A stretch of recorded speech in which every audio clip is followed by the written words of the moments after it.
Going on, everybody? Good old JM here with you on this Throwback Thursday as we present yet another out of the archives right here on the Casa D18 Studios. JJ, I know, has been working tirelessly to comb through everything on the NoDQ channel, on the Jeff Meacham Network, on his own Casa D18 Studios, on the J. Hebert 95 Studios, the Simple Man brand, to present to you something that you may not have seen before, something that you haven't seen in a long time, perhaps. I know I'm looking forward to what the Renegade has in store, and I hope you are too. Kick your feet up, enjoy a little respite from the craziness of a Thursday, and enjoy this classic content right here on the Casa D18 Studios.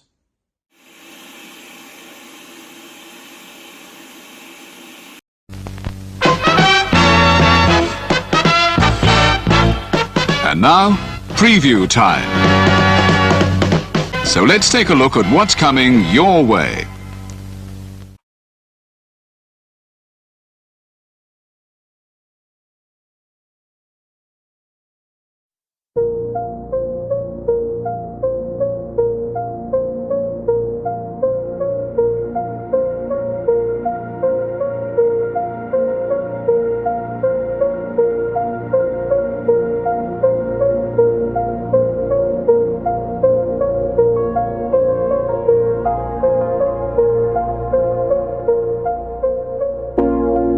It's out of my hands, but I'm still in control. It's out of my hands. You can never take away the power of my soul.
Scan the QR codes to see what's upcoming for FTW Productions and what's available on demand right now.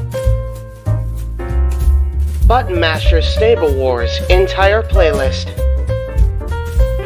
AEW Revolution Go Home Week, Dynamite and Rampage watch parties. Mistress Audio dramatic readings featuring voice actors from Weymouth Youth Wrestling. Elimination Chamber retrospective. WrestleMania Retros coming to the Wrestling Fortune 44 Incorporated channel. Star Wars Jedi Fallen Order Let's Play series. WrestleMania 19 Revenge Mode Let's Play series. All of A Simple Man's Brand Simply Predicting panels. Both episodes of The Don DeMarco Show. AEW Spark, WWE Aftershock, every show week by week. The entirety of the NASCAR Thunder 2004 Let's Play series. AEW Revolution watch-along coverage featuring Noah Foster and James Hebert. Wrestle Kingdom 17 coverage in conjunction with the Jeff Meacham Network. A Simple Take, WWE Simple Takes featuring Casa D18 Studios. Super Mario Bros. Z voice acting. Episode 3 coming soon. Breaking news, ATW View impromptu, WYW intro and Immortal stream, Royal Rumble match marathon with retros of events following marathon. Plugs have concluded. On to the video.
The Casa D18 Studios, an affiliate of the Jeff Meacham Network Multiverse of Media, proudly presents this retro content from A Simple Man's Brand.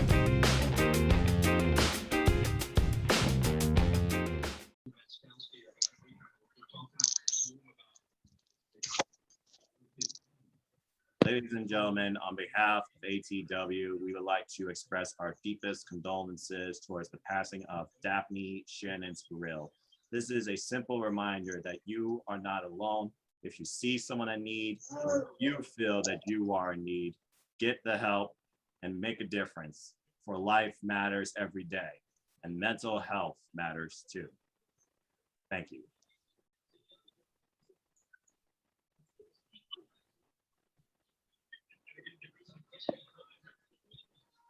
ATW crew, 8:22 p.m., Saturday night, September 4th. I think you gentlemen know what that means. We have had historical ramifications and many more are to come. From Bullet Club to the National Wrestling Alliance to the NXT, and now we stand on the precipice on the greatest pay-per-view in AEW history within 24 hours. AEW All Out. Why do I speak these things to you tonight? It's simple. Because these are things that are all about the wrestling industry once again come together to discuss all things wrestling. Hello, everybody. Good evening, good morning, night, whenever you watch this online or on demand, or wherever country that you're in. My name is Phil Foster, and welcome once again to another ATW Spotlight with my family, the ATW crew, all elite, all knowing, all positive, all outgoing sometimes too. Wait and see. Tonight we'll be discussing this and so much more, but before we get the conversation started, let's go ahead and introduce everybody to who's here tonight. First off, I got with me the super elite king, King A-Train. I got our inquirer, our inquisitor, the bearer of all things news, reality entertainment, Eric Brown. And of course, I say the preacher man that will give you it straight to the point, Casey Flynn. Gentlemen, talk about a wild-ass week of professional wrestling, despite what you also had to deal with behind that too. Where do we begin? Let's go ahead and start with this, and I will throw it to the oldest, I feel like, wrestling philosopher in the room, Casey Flynn. Casey, this past weekend we celebrated women's wrestling, professional wrestling, and the legacy of National Wrestling Alliance with a weekend dedicated to the National Wrestling Alliance. Now, I know people have mixed feelings about the NWA 73 and the ultimate outcome of the champion, especially considering who previously had it for 1,000+ days. But Saturday, it seemed like it was nothing but positive reproof as every one of those women brought forth what women's professional wrestling truly can be too. Give me your brief thoughts towards this past weekend in the NWA. What did you enjoy the most and what's your biggest takeaway? All right. What I enjoyed the most about the NWA pay-per-view for the one female wrestlers, I thought it was absolutely very good and very well done, and it has no big takeaways from me whatsoever. I thought it was phenomenal from start to finish. The ladies of the wrestling world deserved that moment for theirs. And Awesome Kong, it was great like seeing her, because I remember her and Gail Kim's feud from back in the day in TNA like yesterday. And Awesome Kong being there, I mean, don't forget, I mean, Awesome Kong left a big impact for women like Nyla Rose to follow her path and all that. And these women absolutely stole the show, and they were all awesome from the show from start to finish. And there's no big takeaways from me whatsoever. I thought they all did a phenomenal job. I mean, everybody on that card did a phenomenal job. And the one match, Layla Hirsch and Kamal for the NWA Women's Championship. That was a great match from start to finish. And props to Layla Hirsch for giving it her all and 100% in that match. I mean, was she going to win a strength game versus Kamal? Absolutely not. Was she going to win a speed game versus Kamal? Absolutely yes, because Layla Hirsch, I mean, can beat Kamal with her speed, but she can't beat Kamal with strength. And I thought that was a great match, and Layla Hirsch gave it 100% like she always does. And all these women from different promotions gave it 100%. Nothing bad from any one of them. I mean, they all laid it out there, and it was all a great show. That's all I got to say. Yeah, simple enough. Congratulations to Chelsea Green, who won the Invitational. Camille definitely was pushed to her limit against Jada Hirsch. Melina and Diana Perazzo game was a classic, though I think Melina definitely had some toughness for herself after that small little botch in that match. It definitely hurt her going forward.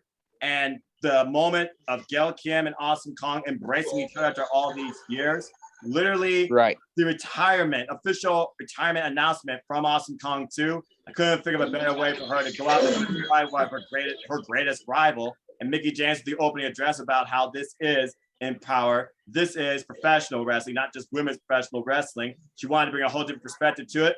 I think she sealed that on all fronts. Good job to Diamante and also Sky Blue and also Kenzie Faith on winning their matches too. And of course, our new modern era women tag team champions in NWA, the Hex and the former NWA Women's World Champion, Allison Kay and Marty Bell. Although I was rooting for Kylan King and Red Velvet, not gonna lie. Give me more free babes. That trio is freaking awesome.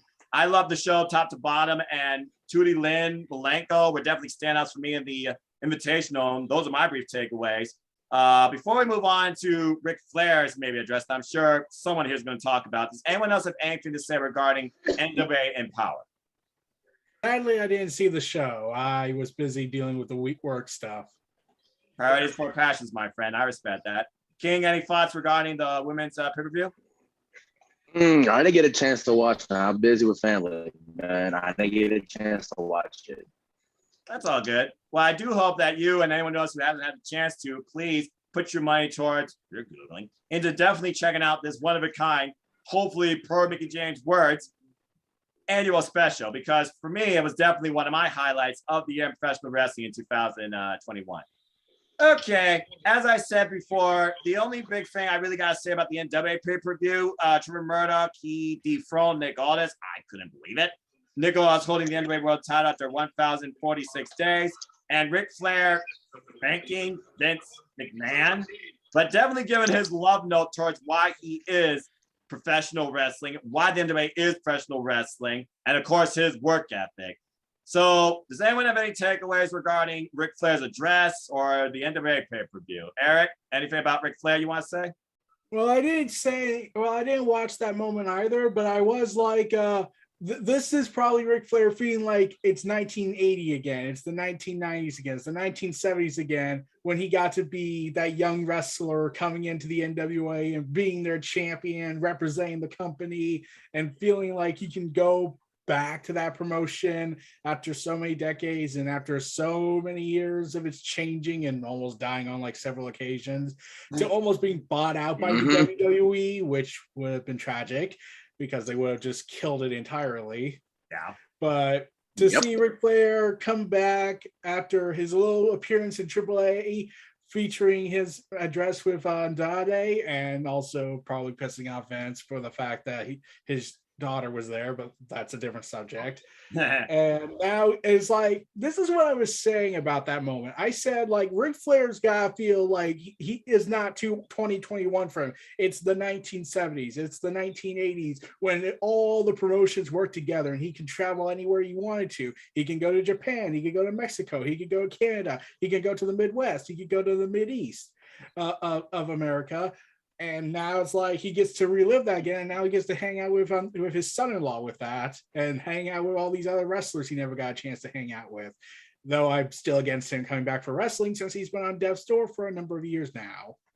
Yeah, I don't know necessarily we haven't need to see him in the ring, but it was pretty cool seeing him in the ring with Omega and Conan applying to figure 4 at Triple Mania. But I digress. And as far as him involvement in AEW, being in Elito's corner, his words, potentially at the All Out Premium tomorrow night, where apparently we might get an open challenge, keyword if.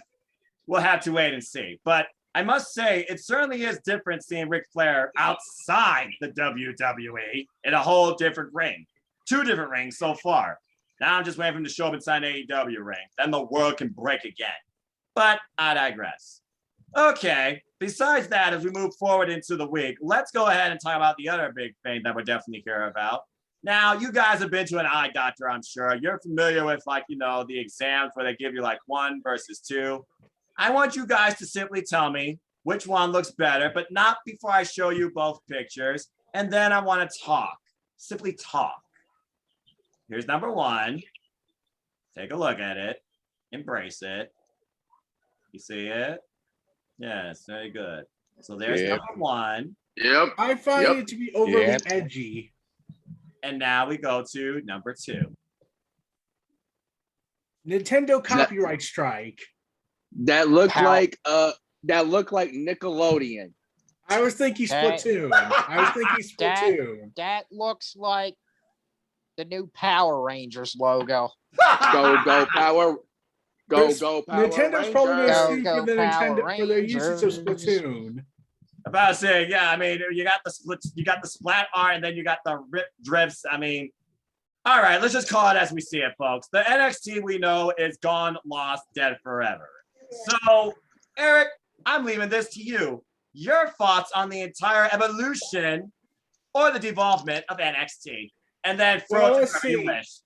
So there have been stories that came out over the past couple of months. I was mixed about the NXT logo we had currently, because mainly it's because it was trying to be so edgy. And I was like, what was wrong with the previous logo? Nothing. Like, that was fine.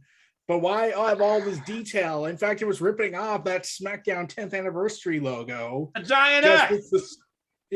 But with the skulls and wings. And I was like, what? Like, it's cool, but what's the edgy attempt here? Is it I was supposed feeling to like, you know, cross? Rise of the Phoenix, rising from the ashes. I wasn't sure what to interpret. Yeah, like I kept thinking, like, was this some way to get at viewers because they think that's what made people love AEW because it's so edgy, than us liking a different product? But that's a different matter.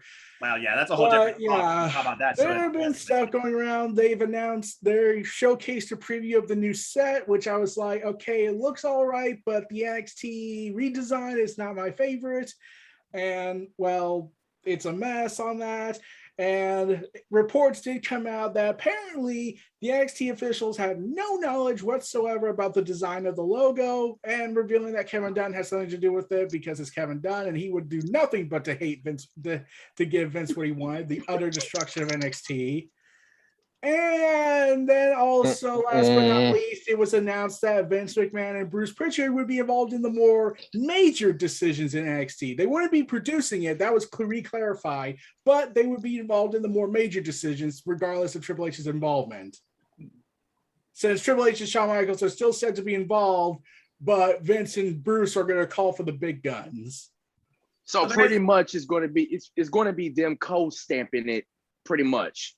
It's basically this. Okay, Triple H comes in and says, okay, I want to have Johnny Gargano versus Samoa Joe as the main event for TakeOver. And then Vince and Bruce come in and were like, no, we can't have that. He's unrealistic. Disapproved. No, not approved. Oh, God. That's basically what it sounds like it's going to be. He's too small, damn it. Oh, man. Where's Samoa Joe? Oh, man.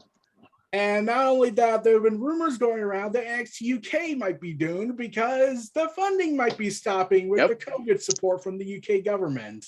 Ladies and gentlemen, boys and girls, to the ground. Ladies and gentlemen, boys and girls, children, fans of all ages, I am the simple man Noah Foster, a lifelong fan of professional wrestling, not sports entertainment. Keywords, lifelong fan of professional wrestling. What you see before you are two classic matches that were pay-per-view caliber, shown within an hour last week, not this week, last week on NXT, where Ayla Valkyrie overcame Jinny, brutalizing each other's bodies, and a test of wills and strong style was ultimately put forward in a fight that only could be won by knockout or tap out, where somehow Rampage Brown literally knocked the man Joe Coffey unconscious. Where the Iron King's future goes from here, nobody knows. But I stand before you saying this. If NXT UK dies, I am officially done with the WWE because nothing fucking else matters to me. And in the words of my good friend, our fellow trainee in NXT UK, current writer and also lifelong WWE fan, Megan Chiba, she's officially done with Monday Night Raw's 3 hours of boredom and misery. So don't try and destroy the one thing left you have that actually relates to professional wrestling. Like I said. I also have some further updates regarding the changing tides in WWE NXT's division.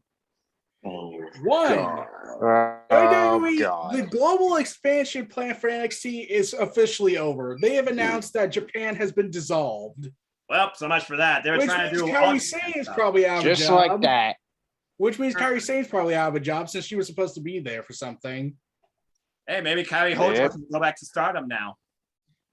Also, this came in, I found this, and this is the part where you'll all take off your glasses or get royally mad, or King will just walk out. I've already said my piece, so this goes to Casey or King, so speak your mind now. This is the part where you're going to get mad. WWE reportedly is considering releasing longtime NXT superstars. And see, and that's where... I wonder who that is. Johnny Gargano, Tommaso Ciampa, Dakota Kai. Yes. Been a long time. I wouldn't be surprised if Samoa Joe goes because, well, he's a Triple H guy. Hey. He's not a Vince guy. Hey, let me say this. Since they're saying releasing top NXT talent, expected top NXT talent to be released that were there a long time.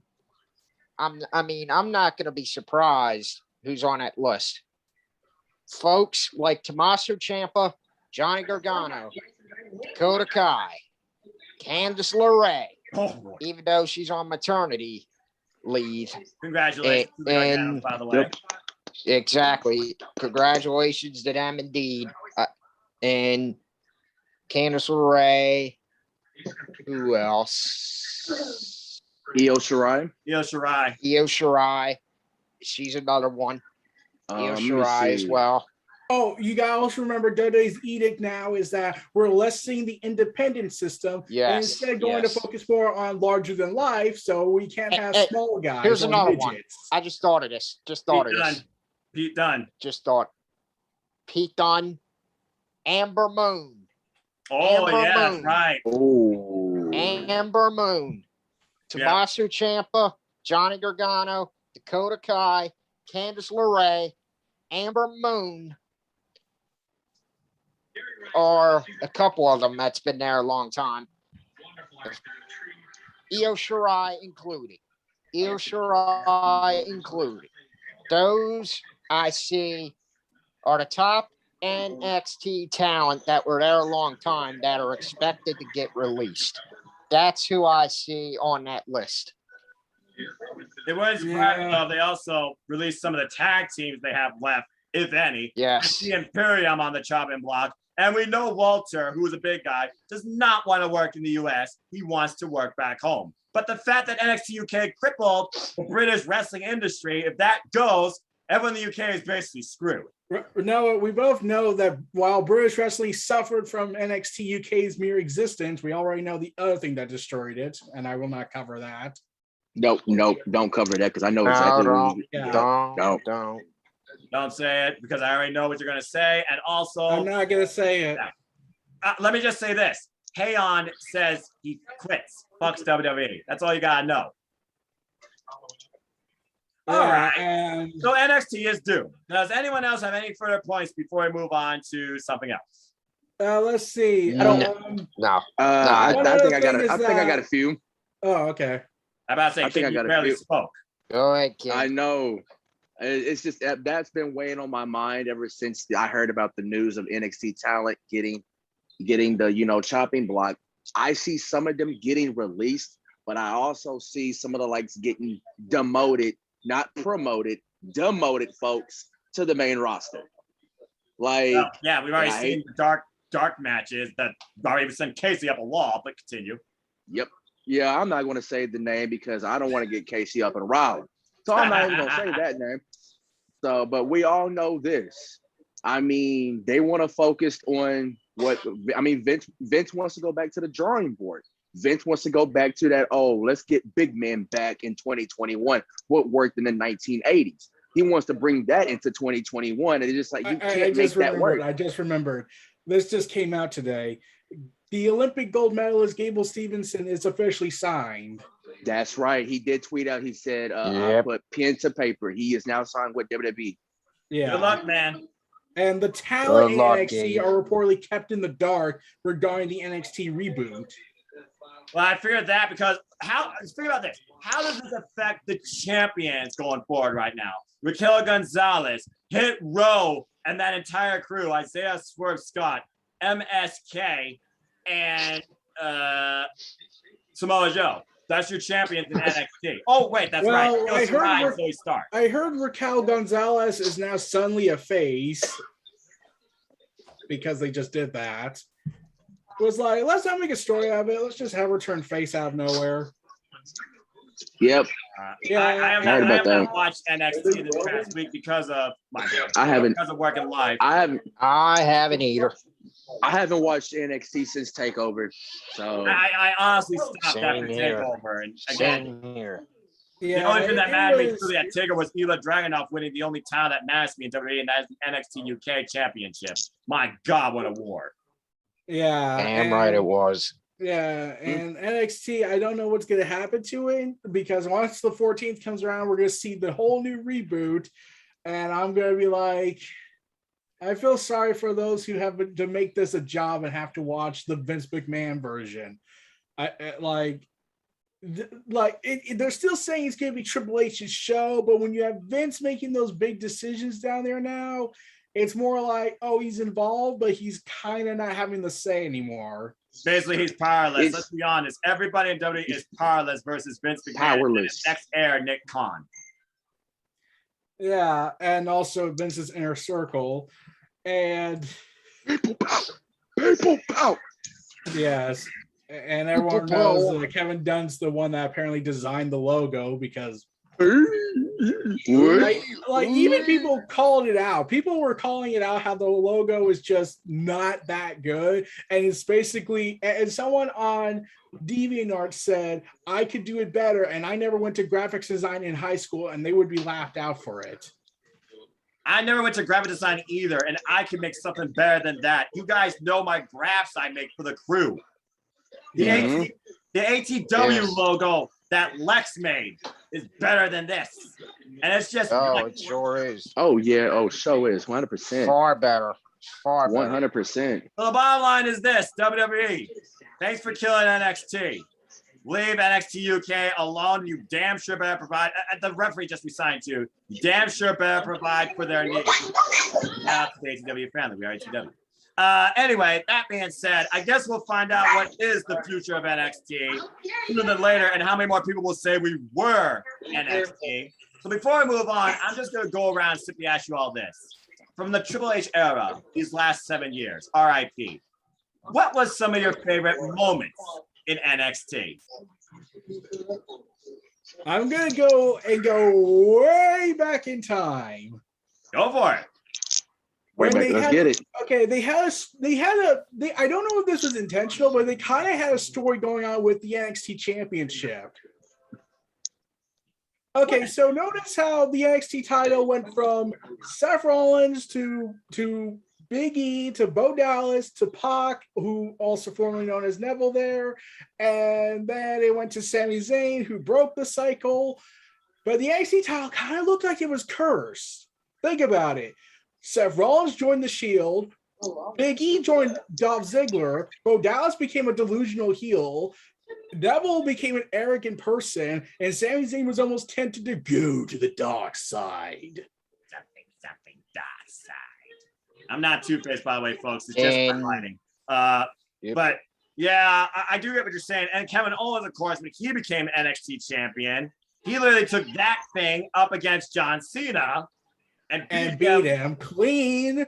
You know, it's like they can't do and then NXT champs. And here's the thing. You want to know what I think was the worst thing of the Triple H era? Yes, I know I'm committing blasphemy by saying that, but I have the perfect response. Hey, go for it, Eric. What you got? Go for it. Not having Halloween Havoc be a takeover for Halloween night, but instead have it for competition for against AEW. Yeah, it was right there. That was. It was right there. Literally, you could have made both these things a takeover. Literally. You could have had NXT take over Halloween Havoc, and it would be like, we win, we did. But they made vengeance. Then they made vengeance that never falls, I might add, in February into a takeover theme for Valentine's Day. What? It's fucking horrible. I mean, like, they could have went with St. Valentine's Day Massacre, but think of the children. That's what I was hoping they would go with St. Valentine's Day Massacre, but they never did. I was just like, wow, you missed an opportunity. Are not tarnished. Remember, this is the same company that said, no, we will not bring back Bad Blood because that reeks of violence. Instead, we will call it Great Balls of Fire. Oh, don't you? Yeah, I was there for that pay-per-view. I was there. God. I was there live. I was there live for that. You were there live? Oh God! What? Why were you there live, King? What? Okay, I gotta ask you something. How did it feel to get a less than 6 minute main event match with Samoa Joe and Lesnar? Oh yeah, how's that felt? I felt robbed. Gee, I wonder I felt why. Robbed. But yeah, it is what it is. Well, you know what I'm going to say was one of my favorite things about NXT? The glorious NXT champion, Bobby Roode. I love that era. And his matches against Taylor, Tommy, Shinsuke Nakamura twice. And of course, him dropping the title, Drew McIntyre, NXT TakeOver Brooklyn 3, which ultimately led to the culmination of our next topic. Adam Cole, baby. Oh, baby. Arriving in NXT. My favorite era. And bringing forth the Undisputed Era. The Undisputed Era shocked the system. Damn right they did. They and only to know that it will never get a proper finale. Well, I guess the definitive finale was Roderick Strong couldn't handle the infighting, and Kyle O'Reilly beat Adam Cole in the 2 out of 3 falls. And except I'm still annoyed that Triple H and WWE were looking at this. Okay, we got these 4 participants. Can we do a fatal 4-way match with them to end it? No. Why? Because we're going to fire Bobby Fish. What? Poor Bobby Fish, injury prone and all, but they could do that with the freaking Shield at Battlegrounds 2060, but I digress. But speaking of Adam Cole's situation, Oh God, WWE is willing to throw away money-making opportunities with this guy. All the effort they could have given him because he refused to give up his Twitch. Because Adam Cole is in a sub and cares about his fans as friends and cares about that community that Twitch literally lets you build. But you gotta understand WWE's side on this, Noah. They need that extra $32,000 for their bank accounts. Right, because they don't got enough money from Contra. That being said, let's talk about Adam Cole, baby. King, when does Adam Cole show up and where? I'm glad you let me do this because I've been predicting about this all week. So Tony Khan said that he has a few surprises for All Out tomorrow. And I was talking to my friend, one of my friends in the IWC. And I said, if I were to predict how many surprises, I'd say about 2 to 4. How would you do Adam Cole is the question.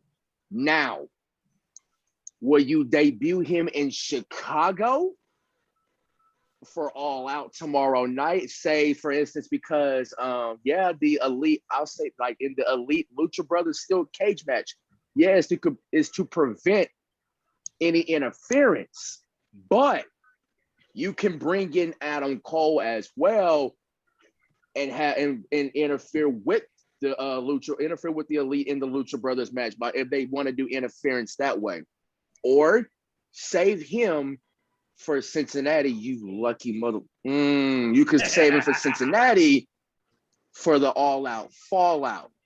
Yep, I would say. So either way, I would say Chicago or Cincinnati. All right, fair enough. But I guess I'm going to chop this. With Arthur Ashe Stadium around the corner right now, hosting the U.S. Open, by the way, as I was watching it from my barber shop. And other agents consider September is the month of free agents, okay? Braun Strowman, Buddy Murphy, Ruby Soho, and now Adam Cole and Bryan Danielson. We're going to see some crazy stuff this month. You forgot there's several others. What's your thought? 2 things. One, you forgot several others. Bronson Reed, Bobby Fish, Mercedes Martinez. Yep. I know, you said I forgot. I had to get to them, but continue. Yeah. But if I had to pick, since what the rumors going around with Bryan Danielson and what he might do this in the next 24 hours, if I had to find a way to debut Adam Cole, I'm like, besides the BTE insanity, hijinks ensuing and whatnot, if I had to find the perfect way to debut him, I bring in Adam Page for Arthur Ashe Stadium, and then we replicate The Rock's return in 2004, where Adam Page calls out the elite and says, I never said I'm coming back to AEW alone. And then Something for You plays, and it's now set. Adam Cole fights the elite. And now you got the perfect recipe for a Blood and Guts sequel match. And the parlay that would devolve from that.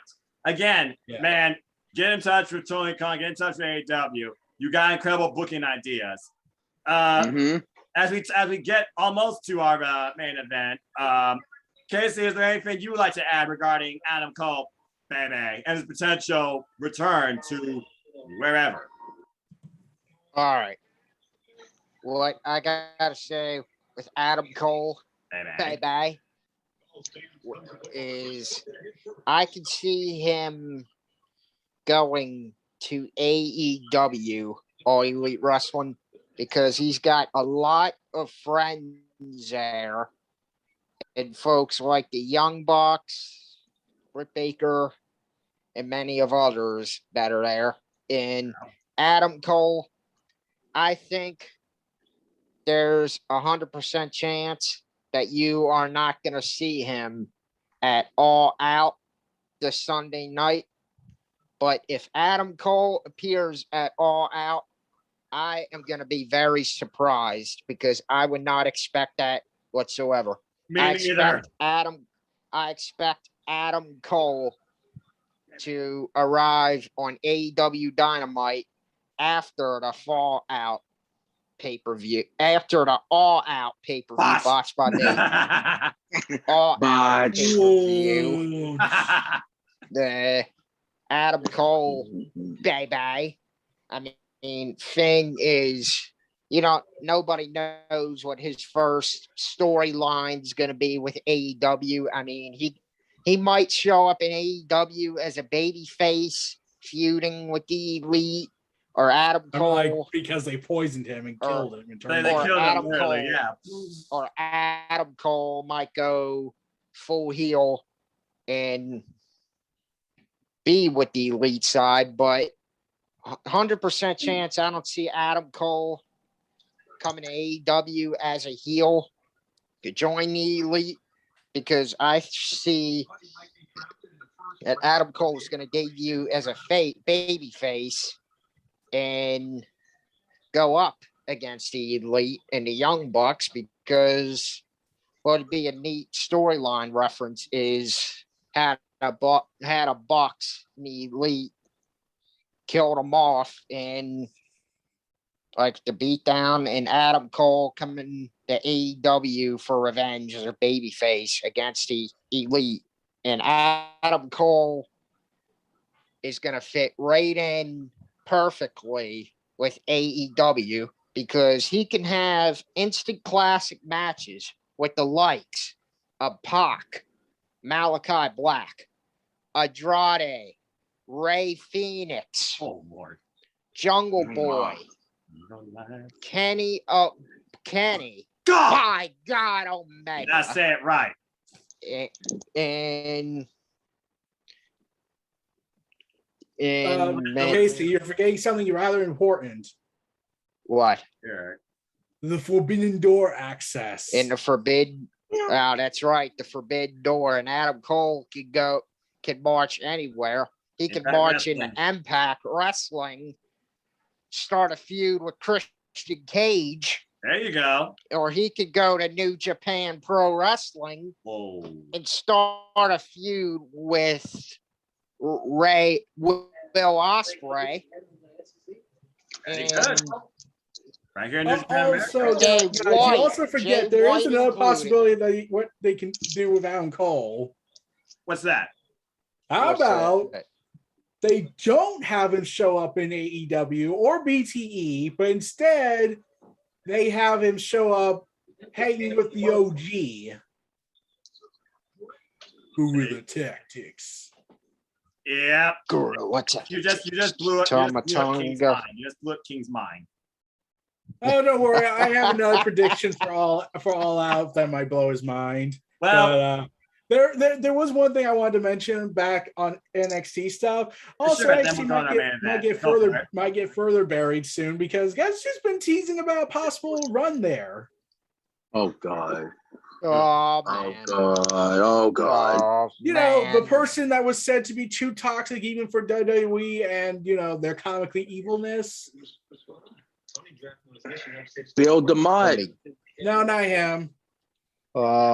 Tessa Blanchard. Yeah. The woman that WWE was like saying, okay, we're evil, we're psychotic. That don't fucking surprise me one fucking we will not bit. associate ourselves with her. That company that would believe that because they didn't want to deal with her, which is kind of honestly surprising. And that's going to be a problem if she hasn't changed in the past year, especially with Stephanie, creator of women's wrestling, and all the egos backstage. You know what's going on. Egos exploding. Go ahead, King. Yeah, and you know what's going to happen if Tessa shows up in WWE. Vince is instantly going to book Tessa versus Charlotte. Bingo! Oh, Charlotte. Oh, yes. God. Charlotte Flair. Let's not forget. Oh, God. Not that. Not that. Not like champion. No, we're not talking about that. Let's get into this one. Charlotte and Nia are trying to kill each other. Oh, we're going to talk about that, ain't we? Yeah. I almost forgot about that because I don't watch Raw, but I remember you mentioning that. So, Eric, go ahead. You have the floor. Talk about this. Okay, so what happened was I didn't watch it. I saw Skull's Media post it. Nia Jax, once again, proving that she seriously somehow was considered more refined than Keith Lee, which is still a crime against all of wrestling humanity. powerbombed Charlotte on her neck and could have broken it. Yeah. Oh, and man. then Charlotte starts slapping Nia, and Nia repeatedly threatening, saying, "Don't do it." And then they start fighting, and the botches go over insane, and it's like, I think they're trying to kill each other. Even Mick Foley was like, WTF, what the hell was that? So Mick Foley knew something was up. Everyone knew something was off. And then reports came out that, they were shooting. They were shoot fighting because they broke down in communication. But the issue's been resolved. So let's do it again next week for the Raw Women's Championship, since Nia beat her clean. So Nia and Charlotte legitimately hate each other, basically. Probably. Like, they said there's no issues between the two. It's just that they had a breakdown in communication.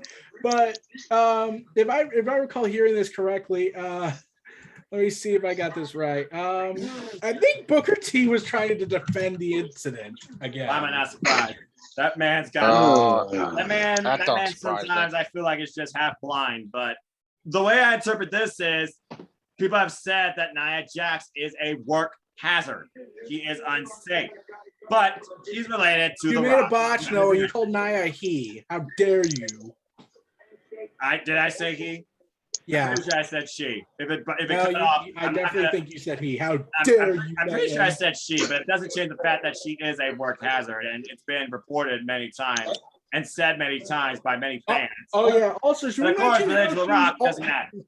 Yeah, but should we also mention how last year alone she almost killed Kairi Sane like 3 freaking times? Yes, because it drove you up a wall, and you are a much more calm man. You keep your emotions in check, but I remember how much this ticked you off. I was like, why is she still employed? I don't care if she's related to The Rock, to Roman, to by extension Naomi, to the Usos. When you have oh my God. Because remember when CM Punk was saying WWE almost killed him? Yeah, they tried to. That would have been a death sentence if he had to deal with taking a bump from Nia. Good Lord Almighty. Remember, good brothers, Keith Lee had to go to the PC, not Nia Jax. He was not seasoned enough. And this is a guy that was on the independent scene for how many years, won how many championships, how many. And was stealing the show with Dominic Dijakovic. Yep. That trios of matches, still some of my favorite matches to date in NXT. But I digress. The very best. If you're somehow related with the Onai family, you can pretty much get away with everything almost except murder. And even then, this might even turn a head towards that, because look at what happened at Country Redacted. But I digress. And look what happened with Jey Uso and all that scandal. And yet they were like, nope, we can't do it. We got to make The Rock happy, even though he'll probably be against us too. Controversy abound. Hold that thought. I don't mean to cut you off there, but it seems like, from what I've heard, Roman and Rock might not be the plan for WrestleMania 38 next year. Yeah, I heard that. They're saying, okay, we got The Rock for WrestleMania 38. Let's do it. Wait, something called, hold on. He's got moving. Okay, everyone, cancel those plans, and we might have to wait another year for 39 in Hollywood. And the most likely route that they might go with now is Roman and Brock once again in Dallas. Actually, here's the thing. You want to know the crazy plan? Had that already gotten its way? They were originally going to have Roman versus Rock at WrestleMania 38, and then they were going to do Roman versus Brock at 39, because that makes sense. Because they got nobody else, because they can't build nobody else. They have Big E, but I was like, we can't. You got the Money in the Bank contract. Didn't Baron Corbin sell it? No. Uh-oh. Big E got it back. But if I was, creative, logistically, go back down to Raw and have him cash it in on Bobby. Well, yeah, but then it's like who do you build up for Roman for 38 though? Like, you have virtually no one left. That's the problem. Bring back John Cena. That's the problem. I don't know. I really don't know. Like, anyone they could have built up are all fired. Yep. Adam Cole left because they clearly weren't going to give him his Twitch rights, because that was seriously a priority for them. Yep.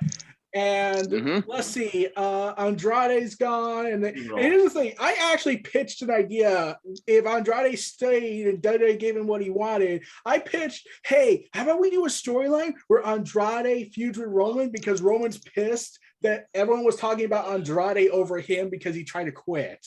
There you go.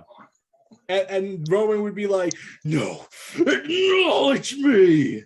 Look, we got 3 matches. We can acknowledge Roman Reigns all we want, but it doesn't change the fact that they have literally no competition for him, and that is the problem. Oh God, I just realized something. What? I'll be right back. Hold on. What? In the meantime, allow me to say this. For those that have not bought the all-out pay-per-view that we're about to go in our main event for after one last topic, you now in the U.S. can actually buy it on Fight TV. So buy it on Fight TV, BR, or on your local satellite cable provider. It'll be worth every dollar. Okay, so this is my protection helmet for what I'm about to say. They're going to do it. Roman versus Goldberg. I'm not surprised. Country redacted. I'm not surprised. Me neither. I really thought you were going to hit me mad on that. Goldberg is the last old coot they have to throw money at to go against the champion. You gotta remember. This was the original WrestleMania main event before Roman said, no, I don't want to get sick. Well, again, Roman has some sense. Yeah. Goldberg, you want to know how I envisioned how the feud should have went? How Roman's reign should have went to? Like, had WWE not fired a whole bunch of people, I would have been like, okay, we do Roman versus Brock for 38, and then next year we do a big match to cement a new top star. We do Roman Reigns dropping the title to Parker. There you go. Future Brock Lesnar. Yep. Sadly, that cannot happen because they ran out of people because they fired half of them. And they don't want to build anybody new, and they got people like God! Imagine if they had it in them to do Candice LeRae versus Roman. I can see it intergender like that. It depends, you know. I mean, again, she's the champion of intergender wrestling. I demand it. Yeah. I mean, well, again, does Vince care about intergender wrestling though? Again, he's fickle. Unless it's Nia Jax, in which case then they'll let her get beaten up. Well, of course, or let her beat up somebody. That's the way that works. All right, before we go into our main event topic, I just got to cover New Japan Pro Wrestling briefly because, again, that company matters. They are pro wrestling. Expanding across here in America with the likes of Jay White, Tomohiro Ishii, Minoru Suzuki, Daniel Garcia, and Josh Alexander being involved now. Incredible stuff. Will Ospreay get well soon? He tested positive for COVID. Damn it. Shota Umino, he also tested positive for COVID. Damn it. So that Red Pro stuff's out of the air. But right now, New Japan Pro Wrestling in Japan, they're doing their dome shows. And coming up next is, of course, G1 Climax 31. So I pose this to you, gentlemen. In the world of Forbidden Door Wrestling, who do you want to see involved in this year's G1 Climax, considering everything going on? Well, let's see. And also 2 things. You got to also factor that a lot of the top names said, I'm not going to the G1. Ospreay, Jay Whitehall, Minoru Suzuki is looking like since he's set for US shows. And Tomohiro Ishii. The G1 too. Power gap. So it's like, who do we get? We have partners with Impact in AEW and some from Mexico. Who do we get from there? Okay. How about we go ahead and get all the rubber supplies we need to surgically create a new Rey Fenix? Oh God! Yeah, how you gonna get all the rubber supplies to do that? Like, how you gonna do that?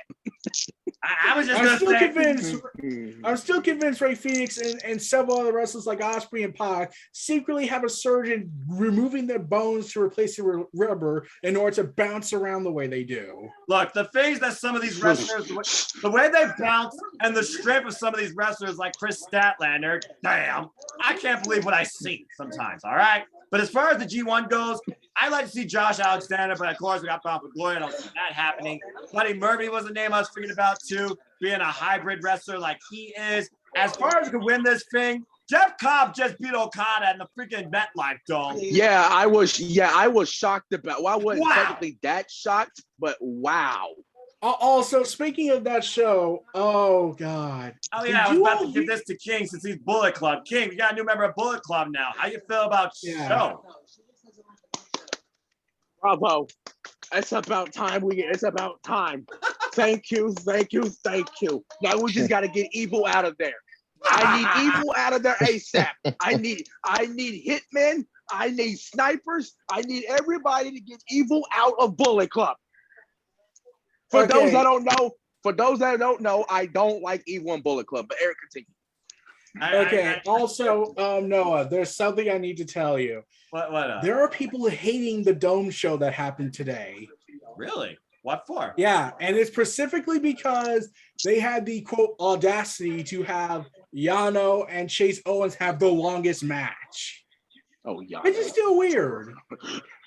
They had the longest match. They did.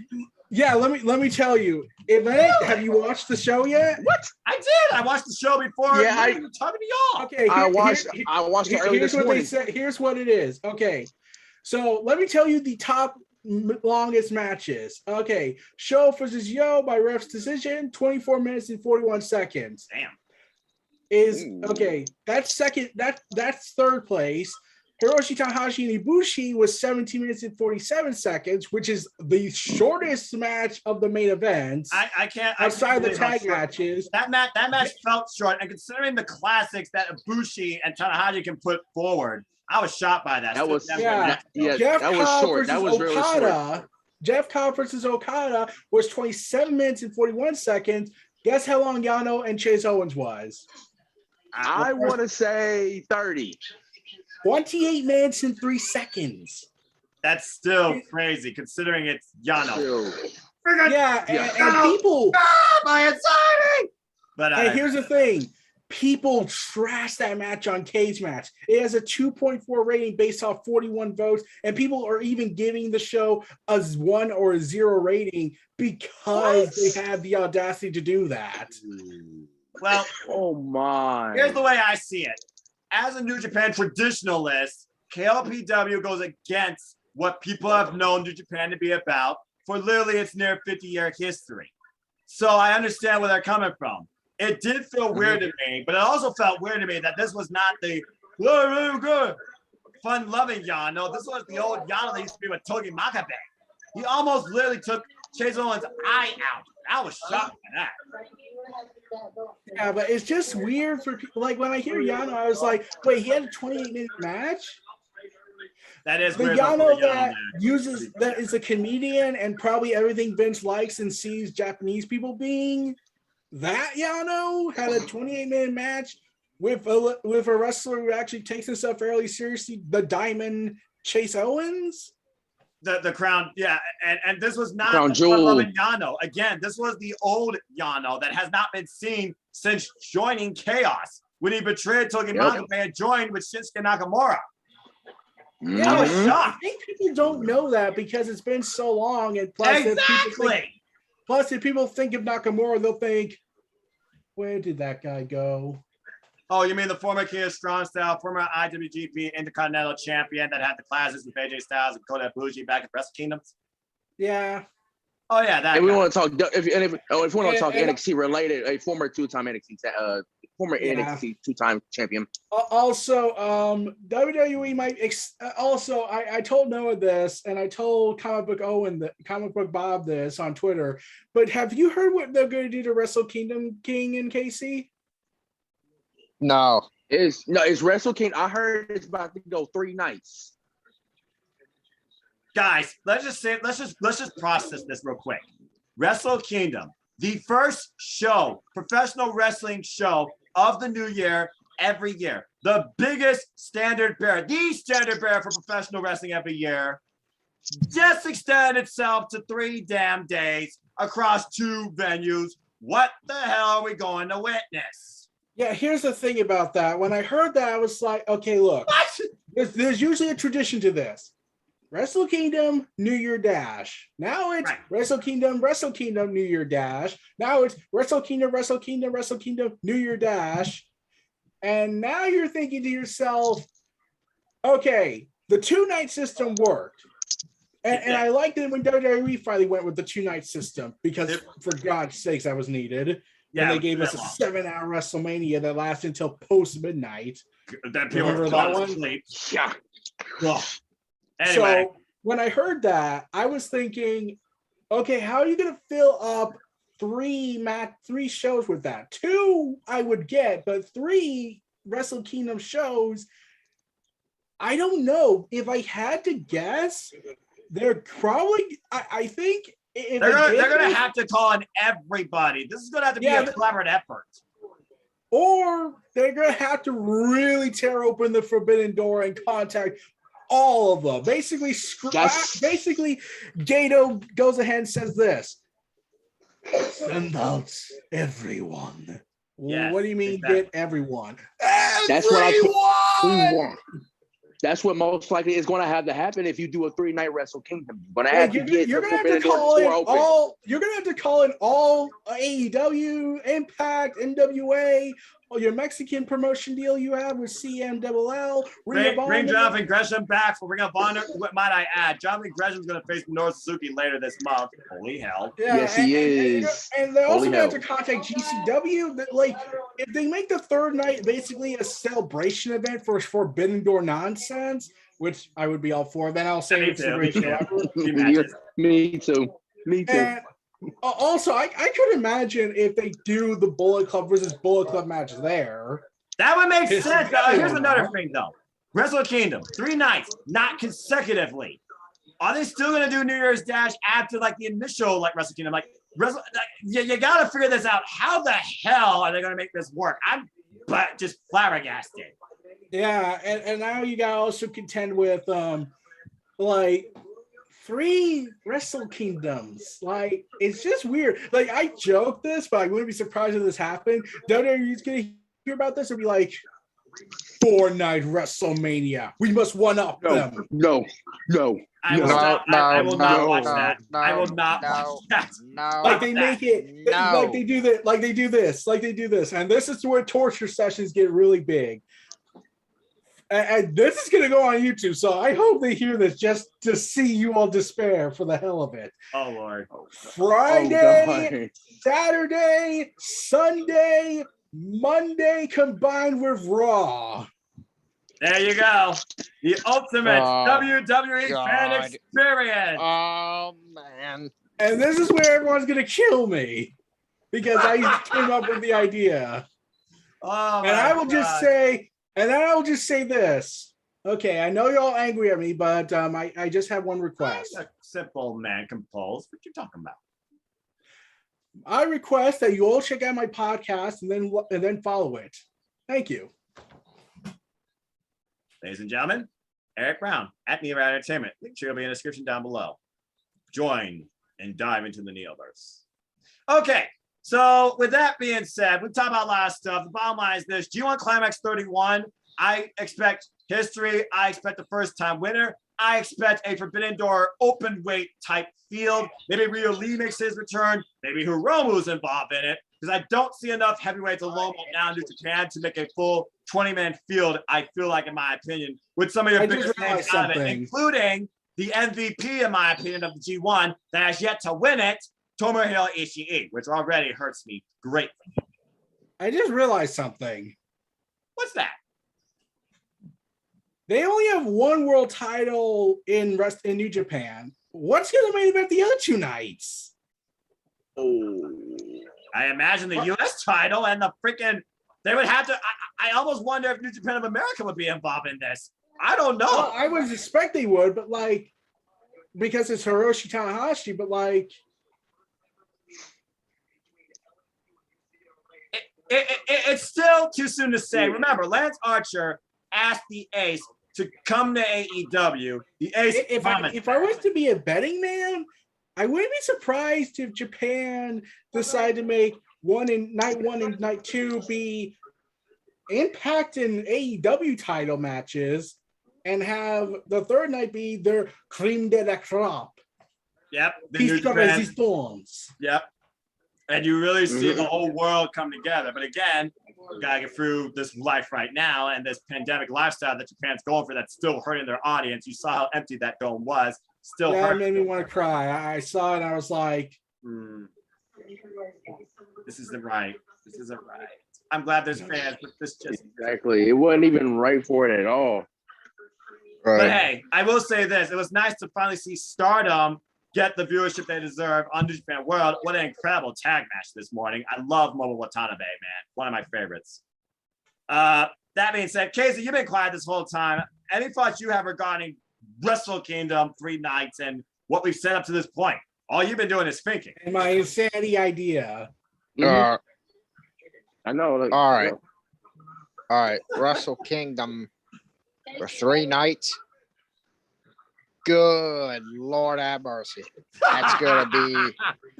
I'll tell you one thing. That's a good People better drink a lot of fucking caffeine and put some damn eye drops in your damn eyes and keep from eyeballs burning up, trying to stay up watching that pay-per-view. And let me tell you one thing.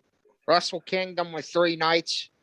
I mean, you're gonna have to call the whole roster of AEW, Impact, Ring of Honor. I mean, to pull this off, because New Japan Pro Wrestling's roster cannot do it at all. I mean, they can do it, but they can't do 3 nights, because you're going to have AEW's roster, Impact's roster, Ring of Honor's roster, MLW's roster. Whoa. helping out with Wrestle Kingdom. I mean, you're going to have extra wrestlers on hand for a 3-night Wrestle Kingdom that night. I almost wonder if they're going to use other Japanese promotions like they did back in the day, like Pro Wrestling Noah, for example, or something. Oh, okay. So I looked it I up don't know. more. I looked it up more. It might. January 4th, January 5th, and then for some weird reason, January 8th. Which is why I think they're going to do a New Year's Dash the 6th, and 7th will be a day off to pipe up and preview the final night. Okay. But that begs the question. That begs the question. Will they do a second New Year's Dash to set up the whole year on January 9th? Again, how the hell do you handle this? Well, here's what I was thinking they should have done. And this would have been actually interesting. Something that hasn't been seen since WWF. But we combined the 3-day system. That is January 4th, we have a Wrestle Kingdom in the US. January 5th, we have a Wrestle Kingdom in the UK. And the final Wrestle Kingdom, we have it at the Dome. Right, but again, they're going to have 4th and 5th back-to-back in the Tokyo Dome. And then they're using the Yokohama Arena. But if I was the booker, I would have said, let's have 3 Wrestle Kingdom events in 3 of the 3 biggest places of wrestling: the UK, America, and last but not, we're still old Madison Square Garden, so let's make that the compromise. Look, I'm just waiting for Wrestle Dynasty. As soon as they say Wrestle Dynasty, Madison Square Garden, King, I hope to see you there. Hope to see you there too, Eric. Yeah, and I thought we could have most done definitely that. you'll see me there. Like they could have the New Japan Japanese side roster main event the Tokyo Dome one. They could have New Japan America, AEW, Impact, and Ring of Honor show up at the American Wrestle Kingdom and contact some of the British wrestling fans and some of the AEW talent that want to go to the UK. Like, let's bring in Pac. Again, Josh Alexander versus ELP. They can rebuild that incredible classic from under siege. Yeah, that would have been my ideal concept. Like have 3 Wrestle Kingdoms, 3 different arenas. They gotta change it up. The thing is, G1 Climax 31 is literally the next event after tomorrow morning's Grand Slam show part 2, headlined by Eva versus Shingo. Shingo's gonna win, obviously. There's no way in hell I see Evil winning. That being said, afterwards, if not during that show, afterwards, they've got to announce the blocks, whether or not it's 20 or 18 or even 16 by gum. This is going to be a weird-ass G1, to say the least. Yeah, and here's the thing. As much as I would like to see it, he said, not right now. I would have loved to see CM Punk in the G1. Again, CM Punk. Yep, he said that. He said He said, if Tony Khan asked me to do the shows We'll talk about it. matches. But right now, I just want to dip my toes in the AEW waters. And that makes sense because, again, this guy just came back to professional wrestling after 16 years and back to a wrestling ring after 7 years. And one more thing, New Japan Strong, congratulations on your move to Saturday. Thank God I now have a Saturday fix and no longer conflicted with Rampage, because watching Rampage and Strong back to back. I get the feeling that's why they switched it, because they didn't want to conflict with AEW. Exactly. I'm glad they did. Speaking of which, gentlemen, it is Saturday night, and you know what that means. We are literally less than 24 hours away from AEW Supercard of the Year, where champions are made. We are in for some of the most wild professional wrestling to date, because tomorrow we go all out. I have not been this excited for a pay-per-view in wrestling in a long damn time. So with that being said, let's go ahead and dive right into it. We got 10 matches, potentially 11 if the illegal thing happens. Surprises galore, and who knows what first awaits us besides the matches through the Forbidden Door and the dream match you already see on my screen too. So we're going to go through and have some fun and talk AEW. Might as well kick off with the very first match on my screen, as we did have, cars have got to change, a slight change in the setup, as we got a new buy-in match. And how fitting. Two families battle in 10-man action as the best friends of Jurassic Express take on the HFO, led by Big Money, Matt Hardy. And he will, of course, be tagged with Private Party and TH2, where hopefully I hear the actual theme and feel the vibe. This will be on the buy-in. Again, folks, you can watch the buy-in literally on YouTube, 7 p.m. Eastern Standard Time tomorrow night. I encourage you to do so, and feel free to join my predictions league on AEW pay-per-views too. Form is on my Twitter. That being said, I think this match pretty much writes itself. We know how this all came to be after Yuta lost to Matt Hardy, who used the shoe. Honestly, who uses a shoe? And then Orange Cassidy beat Matt Hardy last week, hands in pockets. And of course, now we continue to see Orange Cassidy get the better of HFO. He beat Jack Evans this past Wednesday. And Matt Hardy has had enough as he's tried to send this guy to deletion, but failed. And now we got some backup for the best friends in the numbers in Jurassic Express, who literally just beat Private Party, which we'll talk about later, in a tag team tournament. Great match, too. So with that being said, Casey, I'll start with you. This match, I think it's pretty simple. Just call it as you see it. Is it HFO or the best friends in Jurassic Express that get the win?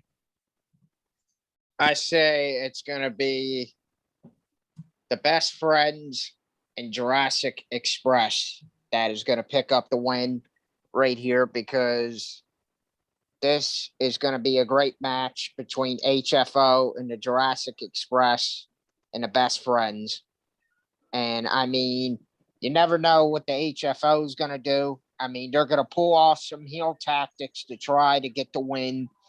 And the HFO are the best, and the best friends at Jurassic Express. I mean, my prediction is I got Jurassic Express and the best friends winning, because they have momentum heading into this match. And Jungle Boy, I mean, these teams with Orange Cassidy, Jungle Boy, I mean, Orange Cassidy may land that orange punch on Matt Hardy. Yeah, before I knocked the man out. It could be all be over. But you know, it'd be a real humiliation is if Orange Cassidy hit the twist of fate on Matt Hardy for the win over the HFO, and Matt Hardy will never ever let that go. If he got beaten by his own finisher, the twist of fate. No. I got something funnier. What if Matt Hardy's down? What if Matt Hardy's down and out, and Orange Cassidy just goes ahead and be like, 1, 2, 3, and he's just sitting on him. Ding ding. But the bottom line, Casey Flynn's got Presley Squeeze for the win. I love that. King, we saw that crazy match last week with Matt Hardy and Orange Cassidy in our Dynamite opener. That was a hell of a fun match. Literally the moment where they just started kicks and delete back and forth. You and I were laughing our butts off. Money was involved. Matt got busted up badly off a crossbody, and Orange Ooh, Cassidy yep. sat on the man with the most unique and effective pinning combination I've ever seen by a wrestler, the hands in the pockets for the win. Do you think SFO finally get the better of the best friends and Jurassic Express in this case? No, that is not the case. I am going with the best friends in Jurassic Express for the win. I'm agreeing with Casey on this, but don't be surprised if Matt brings in the Blade and the Bunny involved as well. So, but still, I think the best friends and Jurassic Express will get the win here. I like how you brought up the Blade and the Bunny, who are part of the HFO as well, along with the Butcher. Still waiting for the Butcher to come back. It almost would surprise me if they won just because the Butcher came back, because I've been waiting for that man to come back to wrestling forever. I know he's recovering from an injury. I know he was at the Fan Fest as our enforcer. Our buddy Lex has been involved in an all elite experience for All Out Week. Lucky him. He's going to be exhausted. But yeah, I agree with you all. I got HFO falling again to the best friends. Even Yuta, I feel like, is not going to be involved anywhere near the decision. I have the best friends Jurassic Express winning as well. Eric, any further thoughts regarding this match? I'm still rooting for the best friends and the Jurassic Express team, but I just read something. Oh God! What? What? There's been another budget cut of sorts in WWE by Nick Khan. Uh-oh. Oh shit! What is it? Before we move into the show, what is it? They cut the cost of catering. Dun, dun, dun! Oh no! We will cut the cost on our catering budgets. Cupcakes! Wow. The one place where people literally have. Yeah, Well, they ended there their long-time partnership apparently with DEGA Catering, which has long provided the backstage catering as the services. So you mean to tell? So you mean to? Unbelievable. So you mean to tell me Unbelievable. that WWE did a budget cut for catering? That's exactly what he said. Yes. Wow. Yes, and apparently Hurricane Helms is denying it, saying they just changed catering companies. No one was doing and whatnot. But I was like, it's still like they cut the cost with that and went with probably a cheaper option, which means they're probably going to get cheaper food quality. I'm about to say it's going to be cheaper food quality. It's going to be prepackaged and cold. I'm surprised at that. What up with that? But anyway, sorry, WWE. Yeah, Nick Khan has went after their catering supplies. Right, because he believes that people need to eat less. Anyway, let's move back into what if they did force them to make them like, you gotta bring your own lunches to do our shows now. No more catering. Then I'm pretty sure you would have a strike. Anyway, Yeah. let's move on back into All Out. Now we go on the actual pay-per-view, and yes, I bought it on BR, but because of the stupid capabilities, Same here. who knows? I might buy it for a friend on Fight, and my friend will be over too. We'll see. All right, so we got a ton of matches. So let's go ahead and start with this one that I find interesting, because real talk, we're in for a real fight. But does Eddie Kingston know the Redeemer's kryptonite as God's favorite champion? The current TNT champion, might I add, still undefeated in singles action. Miro, he defends the title against Eddie Kingston, who pretty much claims at this point, Redeemer, you can redeem these nuts. And apparently AW turned it into a shirt. The TNT championship, since its inauguration. It was even trending. It was even trending on Twitter for a time. Eddie Kingston, man. The man speaks. The man can make anything. Real talk. Again, Wait. Kingston, what? Can he make Nick Khan popular though? Highly unlikely in all likelihood. If nothing else, Probably. make Nick Khan even more hated than he is now. But apparently, Eddie Kingston, who's still looking for his first title, I might add, in AEW. And how ironic, by the way, his debut was for the TNT title, an open challenge against Cody, where he literally drove the man back first in attacks. So with Arbor Ash around the corner in New York, does Eddie Kingston go in possibly as the TNT champion? I think that'd be a big pop. Or do we somehow revisit this and maybe that's the moment? Something in me, though, when I look at the TNT title, they go, again, AEW cares about the integrity and longevity of their champions, all right? Darby Allin went through 9 successful defenses. Miro has not gone through that many yet. In fact, Miro's last defense was literally a squash against Fuego del So, and the previous one before that was Evil Uno, and then he also had Lee Johnson. That being said, Eric, your thoughts on this? I know I piqued your interest when I talk about Arthur Ashe and the New York Native Eddie Kingston. Do we get a new champion here, or is it game over? Nope, it is game over. I see a rematch taking place at Arthur Ashe Stadium, and I'm pretty sure Eddie Kingston will say, "No, we're gonna have this be a New York street fight." Oh yeah, then we'll really see how well you do in an all-out war, Miro. Again, he's saying the thing he says. He was in Arcade Mayhem. That was fun though. I do agree. Again, Mayhem is an awesome hour of pro wrestling. It just goes by so fast.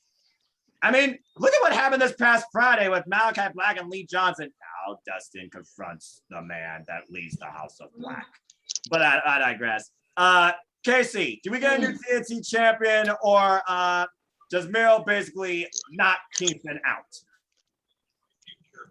I don't see a new TNT champion happening. I see Miro flat out retaining the TNT championship over Eddie Kingston, and he's going to put Eddie Kingston flat out to sleep in that night, because Miro should not be losing that TNT championship anytime soon with how built up he is as a threat and a monster.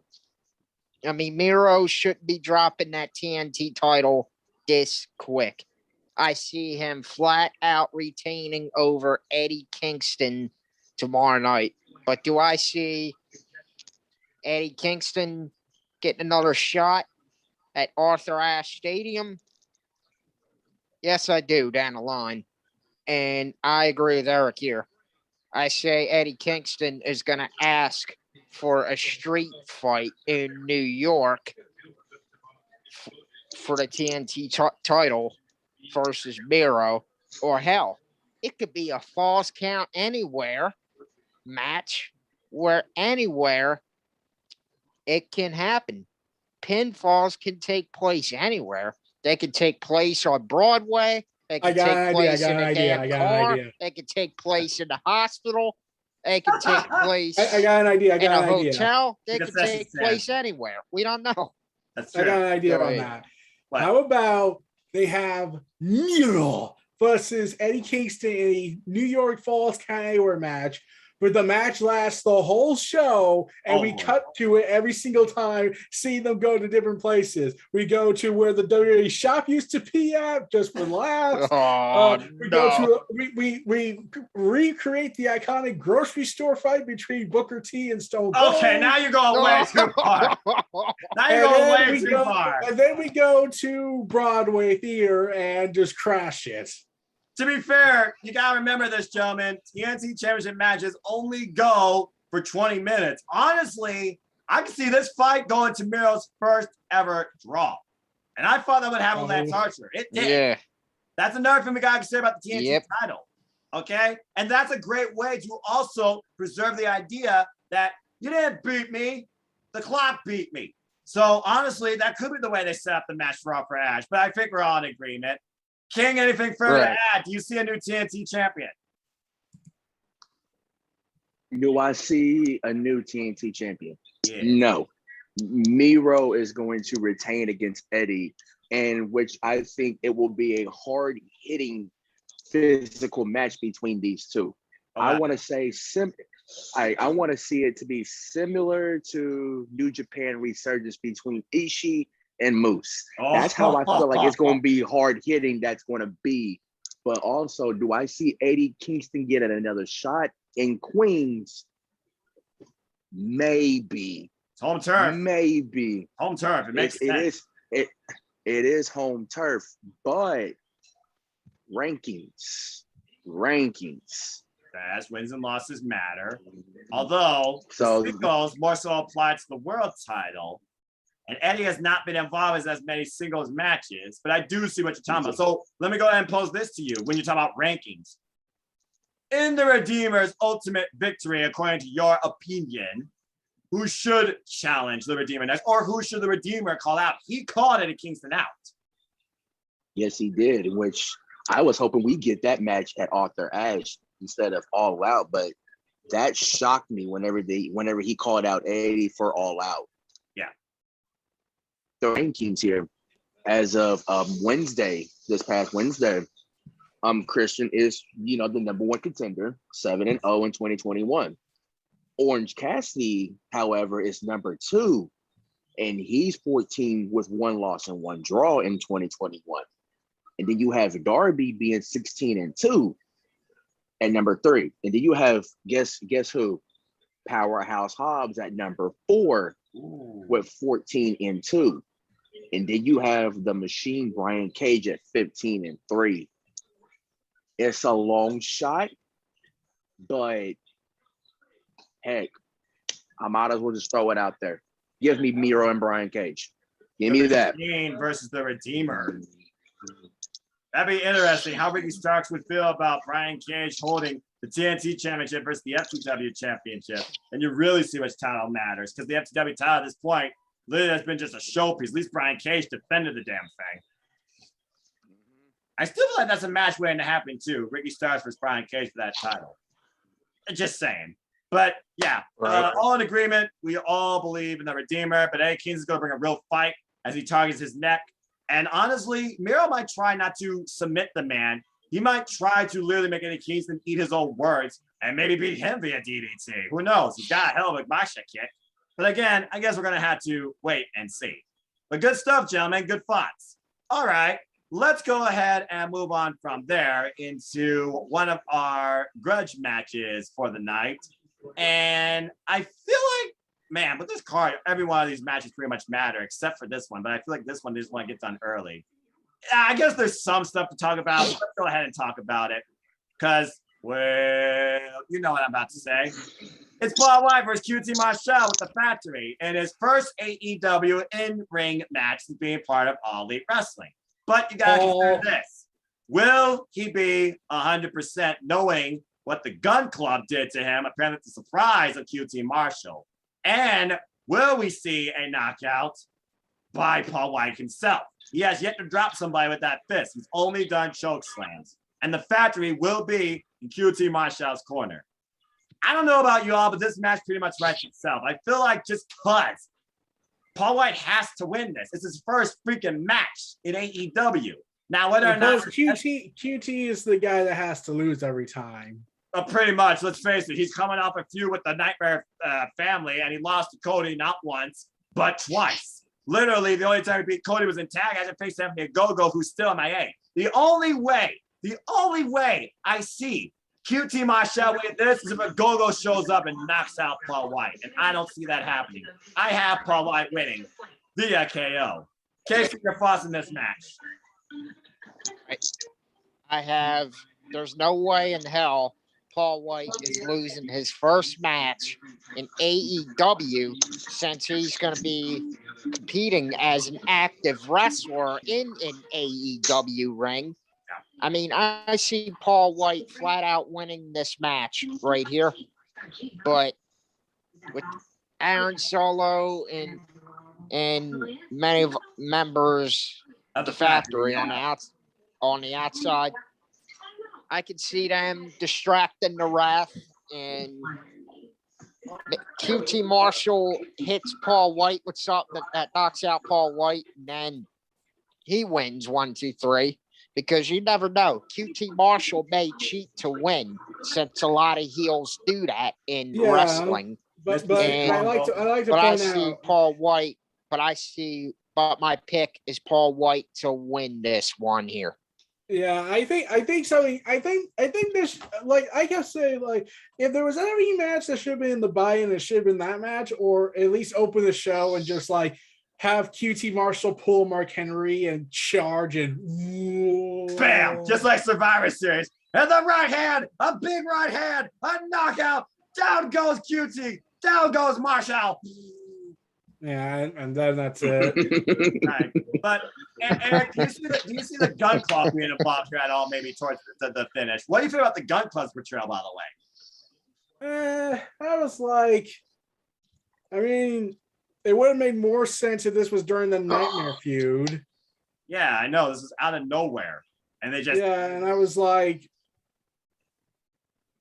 did I miss an episode of BTE? Well, I'm sure King can talk more about it because it's King's like pretty much like, I'm over this match. But you got Paul White winning.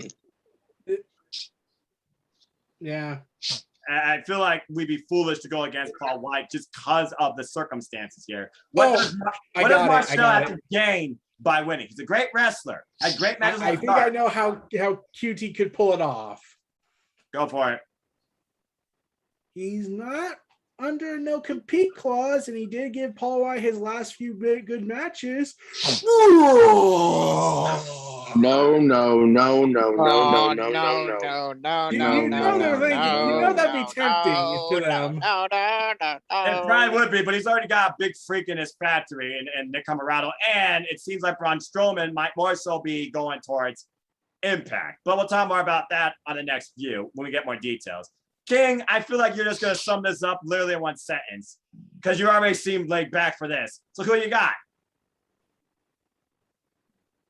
Paul White defeats Quality Television Marshall with a WMD. That's all I got to say. That. Again, if QT wins this, I'll be shocked. Only if it's not because of, like, you know, Gun Club joins the factory or Braun I'm still thinking, like, if they wanted to bring Anthony Ogogo back, that would probably be the way. That I literally called it again. Yeah. Again, if that happens, I called it. It's as simple as that. All right. Let's go ahead and move into something a bit more exciting for discussion as the women now have a spot on the main show and talk about a full house. It is once again time for another AEW All Out Women's Casino Battle Royale, coming back from 2019, the second one ever in AEW history. And you see the field before you. Allow me to name all the participants. Riho, Kylan King, Kiara Hogan, Julia Hart. Oh, wait. Sky Blue gets the opportunity because Jay Cargill out of Rose decided to take out Julia Hart. Tough break. Big Swole, legit Layla Hirsch, Abaddon. Penelope Ford, Diamante, Ty Conte, Red Velvet. Go ahead, Casey. Jay Cargill, Hikaru Shida, Riho, Jamie Hayter, hello Indigo, and of course Rebel. And like I said, Nyla Rose, Thunder Rosa, Anna Jay, and Allie the bunny. And that is our entire field. Thunder Rosa. Now I figure I just named our winner, but I just want to go ahead and break down a few details regarding some of the participants here that might influence your decision. Because keep in mind, folks, the winner of this will face the AEW Women's World Champion at a later date. Eric, you seem to have something you want to say first, so I'll let you open up. I already know for the record. Thunder Rosa's not winning this. You want to know how I know? Go for it. How you know? There's reports coming out that they want to save that match big time for next year. They want to have Thunder Rosa. That's right. Hold off. That's true. As that much as I am. But the problem here is I don't know who's going to win this match. It can't be Hikaru Shida, not now. It's not Jade Cargill. So I don't think she's ready for that yet. Nyla Rose, she already had a match with. And she won the inaugural Casino Battle Royale, so you know she's not winning. Yeah. So the only people I could think that would be a, quote, threat to Britt Baker and her throne would, honestly, I think it should go to Rio. Really? Riho? Really? Wow. Really? Wow. Like It's the first AEW women's champ.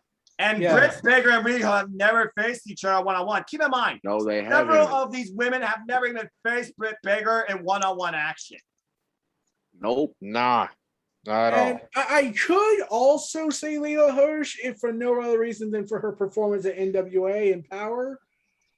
Also, because I'm pretty sure, and in fact, I would probably want that for Britt Baker to just make this comment. Oh, she's doing the Ronda face. You see that? She's doing the Ronda face. Oh. Well, she is a straight-up shooter. There's no doubt about that. So, Eric, because I keep thinking of Layla Hirsch, and I'm like, she's like a mini Ronda Rousey. She really is when you think about it with that shooter stance. She really does. I love her fighting style, man. Love her fighting style. So your official pick though is Riho. Yeah. Now here's the thing: we know all 21 women in this thing, but it's AEW. They love to surprise us. Do you think there'll be another surprise entrant, and will that be the Joker? Well, remember, one had to call out. Yep. Okay. I was just, I was just Sorry. talking about this before we hit record. Remember what? Yeah, Julia Hart replaced. Sky Blue replaced Julia Hart earlier tonight on Dark. That's correct. That's still, and I was like, when the first initial, because Lex Really, was there, Casey? and like Lex was there, and he said that. Well, I was the one that broke it down that said, okay, this makes 21. They're not going to announce the Joker unless they do a 22, which that's not like them because they always do 21. True. So I was like, how you going to eliminate one person? And then we found out our answer. Now we all know who we think the Joker is going to be. It's not obvious. It's obvious. It's going to be Ruby Soho. It seems like it's going to be Ruby Soho. It's got to be at this point. Who else could it be? The only other person I can think of, right. The only other person I can think of who was involved in the other Casino Battle Royale was Mercedes Martinez. I can't think of anybody else. There's only two other people I can think that would fit the Joker card besides Ruby Soho. One would be Nikki James because she's crazy. True. And the second would be a literal Joker, Chelsea Green, since she just won the big tournament at NWA. Who has former history with Britt Baker as well, and she has been everywhere. That's a very good idea. You're on point there. I like that a lot. Yeah. I like that. All right. Nobody has even brought that up. I didn't even think about that. And again, Britt Baker. I take all the credit. Give me your monies. If it happens, I owe you a T-shirt, a Pro Wrestling Tees. I will ask for the CM Punk one. I'm my word. I got you. I'm still waiting for my CM Punk one. So again, Nyla Rose, she won the inaugural. Shida, Emi, Sakura, and Riho. I imagine they'll have fallout because of what we saw in the earlier tournament back in February. I see them kind of like falling out with each other. There was a solid tease about that. There's nothing else between Emi Sakura and Hikaru Shida. Ty Conti and Anna Jay, might I add, who's back. Welcome back, Queen Slayer. We're in the Dark Order. They're going to have back, Anna Jay. Welcome back. They're going to have a tag clearly back, with Penelope Ford and Allie. Though Anna Jay has never faced Britt Baker one-on-one. She was supposed to, but again, she was injured. That's another potential first-time match to happen. Thunder Rosa, I know everybody wants to win, but AEW is all about long-term storytelling and building. Look how long it took for Britt Baker to finally overcome Shida in what really was a story of 3 matches. Britt Baker and Thunder Rosa have only had 2. So the third is coming. Big Swole and Diamante, they still have their feud. I'm waiting for the one-on-one to be redone on AEW Rampage. Jade is untested. She has the look, but I feel her and Nyla are going to eliminate each other. I don't think it's her time yet. Red Velvet and Jamie Hayter, they recently had a one-on-one match. I can see Jamie Hayter and Rebel trying to, get rid of the former competition to Britt Baker's title reign, and inevitably both are going to be eliminated. Sorry, Indigo, I don't see Jamie winning. And Kylan King and the Abaddon. I got it. I know how to bring up the long-term story thing. Okay, go ahead real quick. To build for Thunder Rosa and Britt Baker, Rebel eliminates Thunder Rosa. Oh my god! Bingo. Yeah. Britt Baker's the one that shows up and distracts Thunder Rosa that causes Rebel to eliminate her. That's exactly gotta be it. Right. Right now, Thunder Rosa is the name everybody is thinking about, though I love their thought about Chelsea Green. Right. Kylan King is not signed with AEW, though she should be. Member of the Nightmare Family. I think that would be a great one-on-one. I don't see her winning, unfortunately, and she's one of my all-time favorites. Legitimately, hers would be a great contest. If nothing else, the promo quality. You just set it up right there, Eric. But I just don't know. Abaddon, I don't know how you eliminate Abaddon. Everybody eliminated Abaddon. That's your weirdest threat in this match, in my opinion. Abaddon and Britt Baker. What? Abaddon's liable to bite people if they try to eliminate her. Yeah, good point. Good point. Kiera Hogan. I kind of see Abaddon probably abducting Kiera Hogan.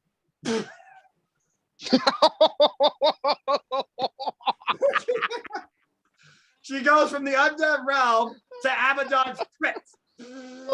Yeah, and here's the thing. Here's what I do think is going to happen. They're going to bring in Kiera Hogan's real life relationship with Dynamite, and Dynamite's going to try and save her from Abden. Yep. Yeah. I know Diamante, exactly yep. what you're talking about. Yeah. Yep. And then, of course, that leaves the wild card, the Joker. We talk about Ruby Soho. I can see her showing up, but would they literally give her the win? I just don't know. No, it'd be too early to do that. No, too early. Too early. Mercedes Like I said, Martinez. the Joker. I'm Mercedes still Martinez confident break it is the Ruby again. Soho. Yeah. Yeah, sorry. Go ahead, Eric. Go ahead. Like I said, I still say it might be Ruby Soho most likely. They clearly gave the signs there, but like I said, it could be Mickey James, it could be Chelsea Green because they're also crazy characters. True, and then I feel Mercedes Martinez, who was formerly involved in this, and the woman who is the professor, the woman who found the holes and called out everybody, including a doctor. I don't know if she's fully clear yet. I think about Serena Deeb. I think people forgot Serena Deeb was part of AEW. Yeah, Right. I know. That's right. So the bottom line is this. I love the fact there is so many different ways we can see this field go. But honestly, I don't know who to pick to win. As far as the Joker, I just got another crazy idea. Me neither. I do think it's Ruby Soho. I like your choice, Eric. Same here. But my official pick for this thing, I am actually going to say that, and this is a wild thing, but again, it'd be a first time ever match if it happened, and I want to see it happen. My pick to win is Anna Jay. Understandable. I just thought of a crazy idea. What you got? I know it's probably not going to happen, but it'd be so insane. What if they find out that Nyla Rose is taken out and everyone suspects it might be the one that was taken out earlier tonight, but we get a second surprise out of this, and one of them is the Joker card and the other is the replacement. Yeah. We are the inspiration! I would love that, but I don't see that happening. And you just make With all due respect, I broke King. With all due respect to Cassie Lee and Jessica McKay, they're not starting to wrestle yet. Tars to be determined. I'm definitely ordering from hot spots. I don't see them showing up in AEW yet. Way. What if that was just so tempting? I know. But again, your official pick is Riho and Joker Ruby Soho. My official pick is Anna Jay. I believe the Joker is Ruby Soho as well. Now, Casey, your Joker and your pick to win the Women's Kingdom. And by the way, Sky Blue had a hell of a great effort. Yeah, exactly. All right. My pick to win the AEW Women's Battle Royal is I am leaning on Thunder Rosa. Ooh, because you've chosen death. Never ever count out Thunder Rosa because she has a lot of heart and a lot of guts, and Thunder Rosa could pull it off like in this Battle Royal match, and I could see Thunder Rosa taking this one here, but with Reba and many of others in this match, I mean, I see if Reba eliminates Thunder Rosa, that's a start of a feud right there between those two. Yep. And right there. And I see Riho as my second pick, considering she was the first AEW Women's Champion. And then which people should realize that she was the first AEW Women's Champ. Respect. And my third pick that I'm leaning on is Tay Conti because she has never faced Britt Baker one-on-one for the AEW Women's title. The last time Tay Conti competed for the AEW Women's title was she wrestled then champ Hikaru Shida. Damn good match. And that was a damn great match. And if Tay Conti wins this Battle Royal here, then her versus Britt Baker for the AEW Women's title is going to be an instant classic match. I can snap her versus Anna Jay too, especially if Anna Jay's in her corner. And Anna Jay is my fourth pick the win here because Anna Jay, known as Queen Slayer, Number 99. has and number 99 as well, has that heart and that desire to win this thing, and she could compete for the AEW Women's title versus Britt Baker, considering they never faced each other. And if Anna Jay wins here, that will be a first-time ever match for the AEW Women's title. There's a ton of firsts here, but again, Casey, who's your primary winners? My primary winner here is Thunder Rosa that I'm leaning on. All right. Who's your joker? That my joker is clearly Ruby Soho, making her debut in this match. I do love the idea of Chelsea Green, though, because she was also Ruby in as well. Ruby Soho. I mean, it's very obvious it's going to be Ruby Soho that I'm currently leaning on. Okay. But if it's Chelsea Green, I will not be upset one bit because I remember Chelsea Green as the hot mess, and she played a lunatic character. I love that. Known as the Joker in TNA. And if Chelsea Green comes through, that's going to be even more interesting. And Ruby Soho is my joker. Thunder Rosa is my winner. That's all I got to say. Again, with full gear around the corner, the beauty of this Casino by Royale, anything I feel like is possible, and a lot of women feuds be set up. I mean, hell, we just had Penelope Ford versus Ty Conti this past Wednesday on Dynamite. Banger of a match. All right, King, you're up. You're fussing this Battle Royale. Your primary winner and your joker. This is why, Casey, you are always part of the elite with me, because you agree on the same things. Primary pick, I got Thunder Rosa. I got my joker. I got Ruby Soho, and it damn sure ain't gonna be the inspiration. Don't mock Cassidy. Don't deserve that. All right, dude, get over the bad booking. That's all I gotta say. All right, so we got two people here that believe in the Thunder Rosa. I'm the wild one here with Anna Jay because I want to see a unique first here. Although I could see Penelope Ford and the Bunny fall out with Ty J as well. If that tag match gets made for the Fallout after all that, I am gonna be so damn fucking happy to see that live. But again, Thunder Rosa's got to be, in my opinion, no matter what. Thunder Rosa, in my opinion, is a future AEW Women's World Champion, bar none. And I guess we're just going to have to wait and see. Bottom line is this. We're in for a lot of fun women's action. And again, folks, they come out as a suit of cards, spades, diamonds, clubs, hearts, and we have a joker.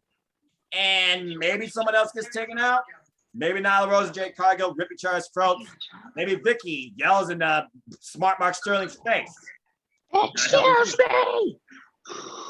That voice. You know, it's funny. I can't decide what annoys me more. Lufer's voice, Vicky's voice, or the musician behind Malachi's black music. Okay, I got an idea. Scream off. No. Are you trying to kill everybody's death? Are you trying to kill everybody's hearing? No. You will have to have Luther go like this.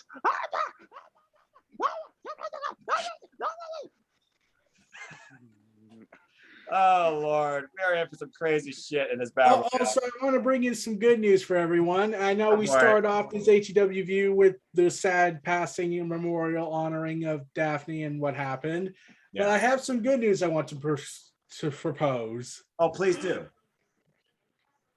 Don West is in remission, y'all. Good deal. Ooh, I just thought of something. You brought up Daphne. Several of these female athletes have history or inspiration by Daphne. I can see Abaddon and Allie at least coming out with some sort of tribute to her. That might make them even more of a favorable pick to win.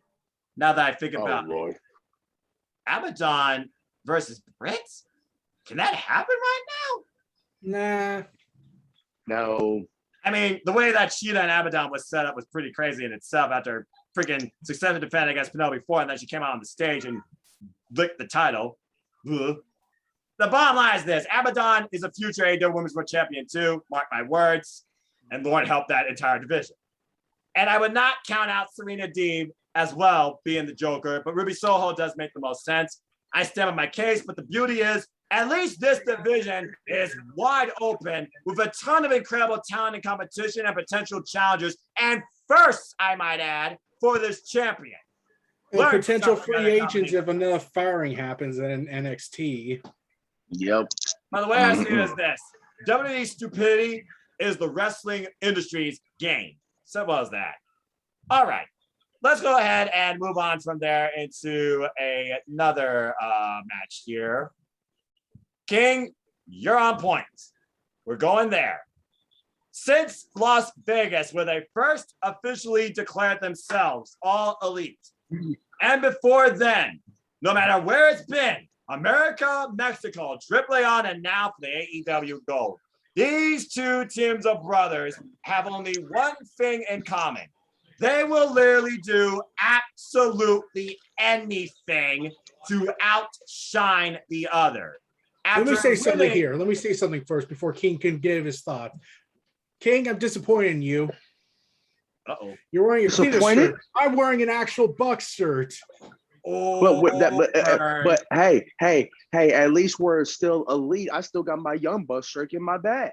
I have it on me though. You have failed. Yeah, I mean, he always could have worn two shirts and took the one off, but I digress. Anyway, the story of this match goes like this, folks. There was an AEW Tag Team Eliminator Tournament where the Lucha Brothers successfully beat the Varsity Blondes and Jurassic Express. And Jesus, that match with Jurassic Express, holy hell. And because of all the shenanigans that Tony Khan has seen with the Young Bucks, can't seem to do it without their young boy or the other numbers in their favors, he has decided to make this the second ever steel cage match in AEW history and the first ever steel cage match for an AEW championship. The Young Bucks, who have been champions since Full Gear, defend the AEW Gold against, in my opinion, their toughest challengers to date. In Penta, El Miero, and Rey Fenix, with us coming out this in their corner, the Lucha Brothers. Guys, I don't know about you, but in my opinion, if this team doesn't do it, I truly don't know any team that could beat the Young Bucks, except for maybe one other. But I'm going to save my thoughts for last. King, you start this off. How's this match going to go? Ooh, let me dig deep into my brain here because we've been on this journey with this rivalry since day one of its inception. Yep. And with these two teams, they always put on an instant classic tag team of a match that proves and show you why that AEW's tag team division is always on lockdown. But when it comes down to these two, you never know what's going to happen because of the fact that they can pull off insanity, crazy banger of a matches that you just basically say, oh, I got to redo my match of the year. Well, top 10, got to redo my top 15 match of the year. Stuff like that, because it shows you how much these two teams put, like, what's the word I'm looking for? Oh, yeah, awesomeness in the tag team division. Which I can see Rey Fenix doing something crazy off the top of the cage with some corkscrew, moonsault, 450, 630, whatever, however you want to put it, because when you look at the athleticism of Rey Fenix, it is unreal. Unparalleled. Unreal to where you watch that man bounce up. You're just like, where is he going? Like he go this way, you gotta look that way, you look this way, it's just like, good God Almighty. Like Jesus. Yeah, that pretty much sums up. But this is where I'm like, I'm always elite, as you can tell. Thank you, Eric, for bringing it up my attention. And calling me out. Please sweet me on that one, Casey. But I'm leaning, as always, I'm leaning towards my guys. Actually, let me rephrase that. Our guys, as in me and Casey, our guys. I'm leaning towards the Bucks, but elite. And but part of me feels like the Lucha Bros might actually take this.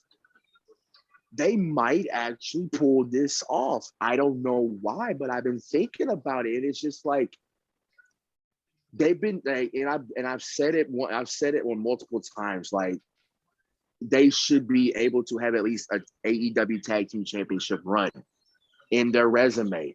Agree. But also, if our boys beat the Lucha Bros, who else you got in that tag team division? I mean, listen, we beaten Jurassic Express, we beaten the Varsity Blondes. I mean, FTR, it looks like they may take a long hiatus after Cash's injury, still rehabbing a little bit. Who you got? Look at that! Look at the rankings, man. You got the rankings right in front of you, and like you said, they just beat those teams. They also beat John Moxley and Eddie Kingston at the last pay-per-view. Double or nothing. I just thought of this. It just now came back to me.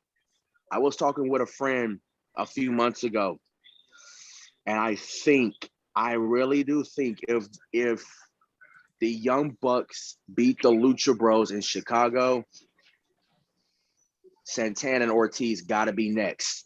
Set it up at Arthur Ashe. Yep. Might I add? Also, I would like to give a counterpoint. If the Young Bucks beat them at Arthur Ashe Stadium, there's only one other team I can think of. And King, you know exactly what that team is.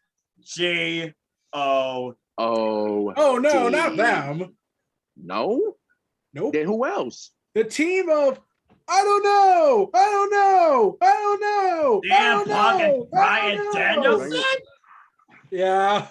That's a bit impromptu, in my opinion. Well, I like your no, I like his thinking because Punk was on Oral Sessions and someone dropped a clip in my feed saying, I would love to have a dream match with the Bucks, title or non-title. And then Renee asked the question, who would your mystery partner be? And Punk asked the question, when is this episode dropping? Saturday. Oh, Saturday. Yeah, gee, I wonder if who a little. Yeah. So officially though, King, you got the Young Bucks retaining. I got the boys as always. Got the yeah, Bucks. I think the way in my opinion. Sorry if you want to finish.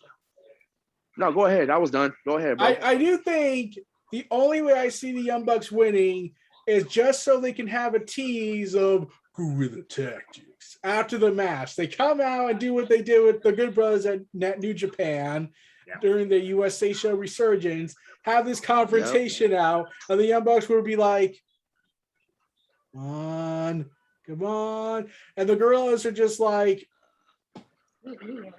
double bird. Yeah, nope, Middleburg right there in also, Chicago. There is something I wanted to point out regarding this match between the Lucha Bros and the Young Bucks. Go for it, because this is actually their fifth match. This is the rubber match. Their first match was in AAA when they lost the tag team titles to the Young Bucks. Then they had their matches in AEW. So this is the final match, the rubber match. It's all or nothing, I feel like, for them personally. So I feel like if Gorilla of Destiny isn't going to be involved in this show, then I think the Lucha Bros are going to win. Do you have a match statistic, career between those five? I'm looking at Cage Match. I'm trying to get Cage Match on this. Their past history. That's a pretty deep history. All I get is just their AEW matches. And they probably don't show a lot of the actual tag stuff. I feel like on Cage Match as well as as they do the single stuff. But I know exactly what you're talking about because back in 2019, as far as AEW goes, we had Escalera de la Muerte for the AAA AAA Tag Team Championships, and of course the Lucha Brothers were the champions that time. They successfully defended. My arrows of that statistic, Casey, you're on the bubble next. Are we getting new tag champs?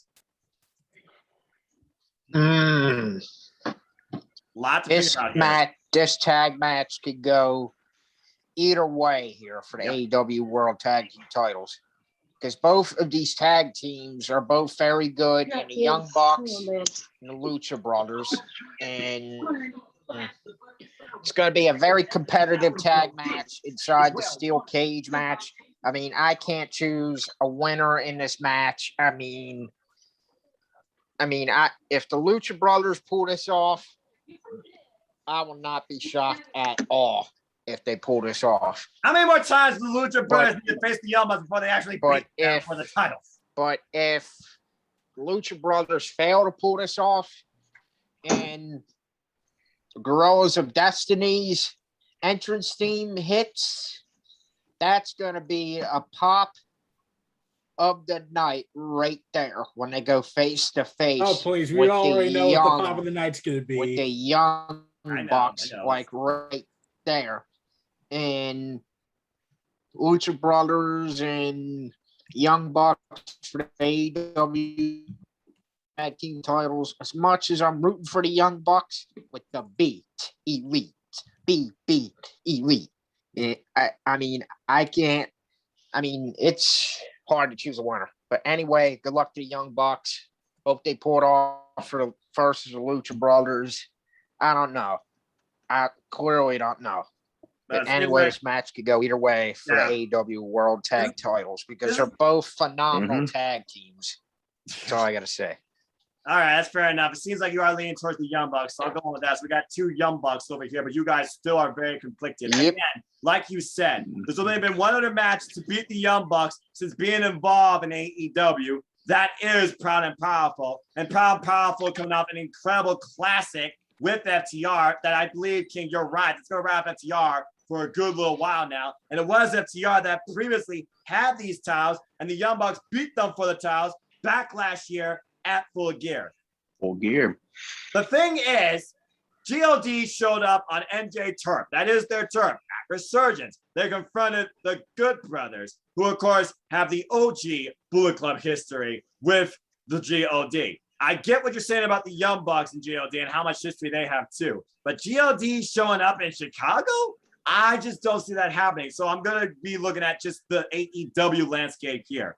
Bottom line is this, regardless of who wins here, I see the next challengers being Proud and Powerful. So with that outlook in mind, considering the big history, Mexico, Latino, all that good stuff, if the Lucha Brothers are champions, or the Young Bucks look to finally avenge that loss against that duo, I've been going at this day and night over and over, and I literally rewatched Escalera de la Muerte Friday. But you guys pretty much summed it up to a T on your thoughts and what you think could happen. And Arthur Ashe is literally a couple weeks away. I am going to say this is all out, where champions are made. Keyword, are made. Doesn't necessarily say retain. I think something's got to give here. I am saying the Lucha Brothers pull the victory out. I just remembered something. What? Beforehand, Santana and Ortiz, remember, they almost beat the Young Bucks for the titles before the Good Brothers title. Mm-hmm. That is very true. Yes. And again, the cage is here to prevent outside interference. And with the height of that cage and no door, good Lord, if someone goes to the top of that thing. Well, Ray Phoenix is guaranteed. Exactly, but that's exactly what I'm saying, because we all know Ray Phoenix is going to go up there. That's what it calls basically. He's gonna kill himself. But still. I just got it. What if he tops Io Shirai's moonsault with the height it is? No. I don't need to see a man break his damn neck. All right, he would have to do 2 rotations before he hits the ground. He might do 3. He could do 3. He could do 3. You know what? He's made of rubber. You're right. Is there a better high flyer in professional wrestling today than Ray Phoenix? I dare someone to name. Dante Martin's it's a close second. He's coming very close. We need Dante Martin versus Ray Phoenix 1-on-1, but I digress. I've said it for weeks. Bottom line is this: we got 3 Young Bucks and 2 Young Bucks, 2 Lucha Brothers. We're 50-50. But I think it's safe to say, is this going to be possibly our match of the night? I think it very well could be. Could be the longest, for damn sure. That's all I got to say about that. All right, let's keep moving on, folks, as we look towards the continuation of this night. And boy, are these matches crazy. Let's talk about a real match here that crosses the forbidden door. We got the Death Rider versus Lethal. Jon Moxley will take on former AJPW Triple Crown champion, former IWGP World Heavyweight champion, NJPW legend, Mr. Cozy Lane himself, Satoshi Kojima. As Jon Moxley literally called out anybody to come to that forbidden door and challenge him. And against whose bell rings, all respect goes out the window. Originally, we thought we were going to see him face the Ace. I think that's a Wrestle Kingdom match waiting to happen. But here we are. Satoshi Kojima recently coming off an Impact run, by the way, where he literally took on Joe Doring, a losing effort. Had some fun other matches and tag bouts here and there with Eddie Edwards. And even before that, he was involved in NJPW, taking on the United Empire. Of course, dealing with Greto Khan and Jeff Cobb. And we also, before that, had him face Kenta this year at Wrestle Kingdom for that case. The losing effort, very strong match. The man's done it all. The man's been involved here, but this is Jon Moxley. He's heading home this Wednesday. I expect one hell of a fight. I don't expect Jon Moxley to declare himself to be in the G1 in victory, but I do have Jon Moxley winning. Eric, your thoughts on this match? John. Enough said. King, anything to add? I got Moxley, even though, Moxley snuck in a little, subliminal message to Tanahashi earlier tonight on Dark in that Rampage press conference. But I got Moxley. Casey, Lavayato or Death Rider? I got the Death Rider, Jon Moxley, in this match for the W. Now, the thing I wonder here, though, is will we get some sort of confrontation after this match? Maybe via video. Will the Ace take up Moxley on his bravado? Will somebody else challenge Jon Moxley for this? I got an idea. Go for it. What you got, Eric? Well, what is it, bro? He's both the unofficial and still recovering from COVID, but I think he can afford a video package.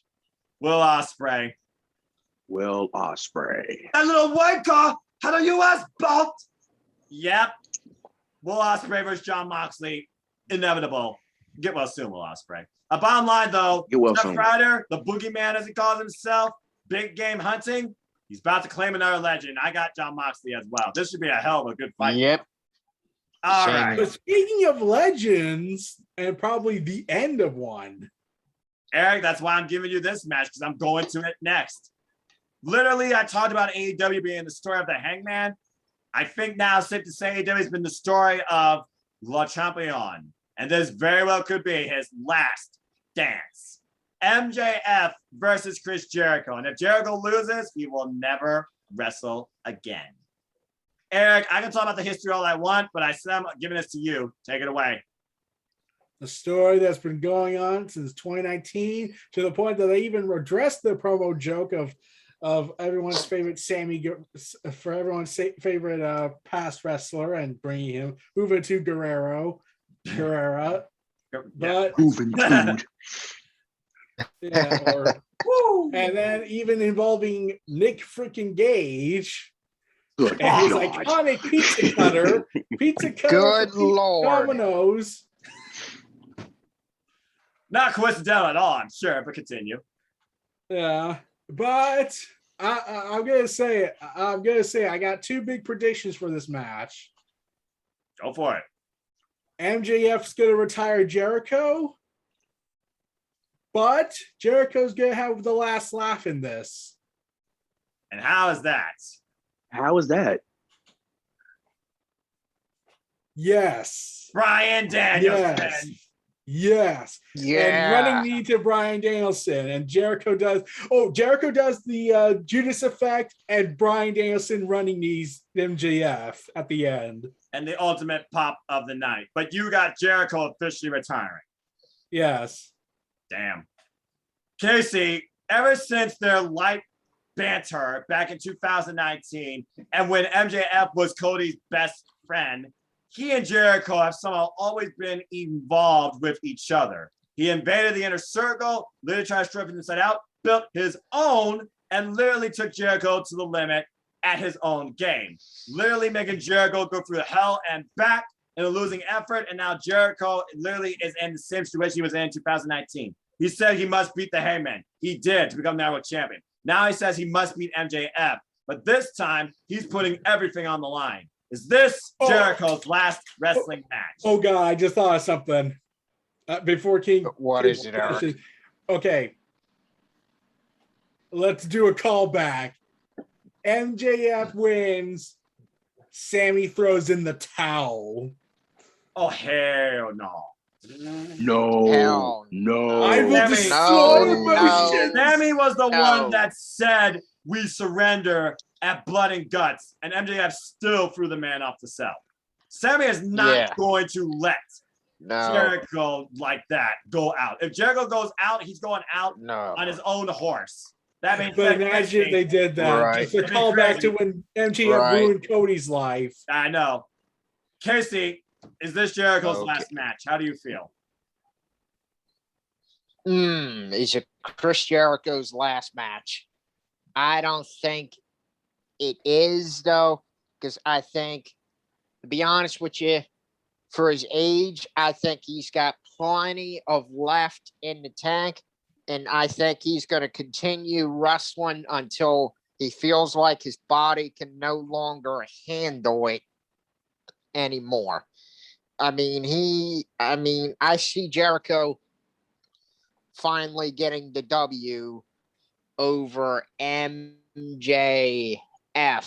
some. But MJF, Jericho's gonna go down with a fight, and he ain't gone out that easy.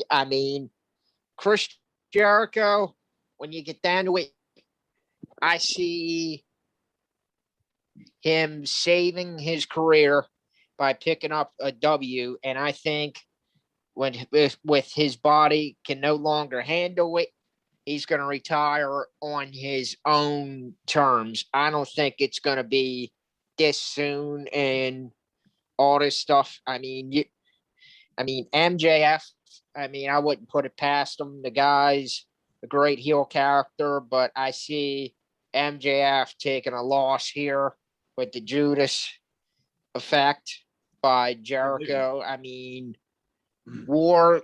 The Pinnacle, I can't see Warlow and them getting involved because it's going to be strictly just Jericho and MJF. I see Chris Jericho winning this one, to be honest with you, because I think he's got plenty of left in the tank, and he's going to retire on his own terms until his body can no longer be able to handle it. That's how I see Chris Jericho winning this match, because he's going to frustrate the shit out of MJF, and Jericho's going to outsmart MJF in the end to get the win here. Jericho's going to know MJF's tricks by now, and I see Chris pulling out the W over MJF because he's got plenty of left in the tank. He ain't retiring just yet until unless Jericho wants to go out on his own terms, but I don't believe this is it for Jericho. Chris will go out on his own terms unless he does. Until he feels like he can't take the abuse to his body in the ring anymore. He'll go out on his own terms. All right. I just don't think it will be to MJF. All right, then. Wow. Well, I think about it like this. It was Mick Foley who put over Triple H when Mick Foley technically was done with his career. I don't see a repeat of that sort of like stuff happening where Jericho comes back for like one special, blah, blah, blah, blah. But that being said, King, we've seen them shout at each other. We've seen them bash each other. We've seen them sing with each other. Honestly, this has to be it. But give me your thoughts on this match, man. The final fight. Is this the last wrestling match for Chris Jericho?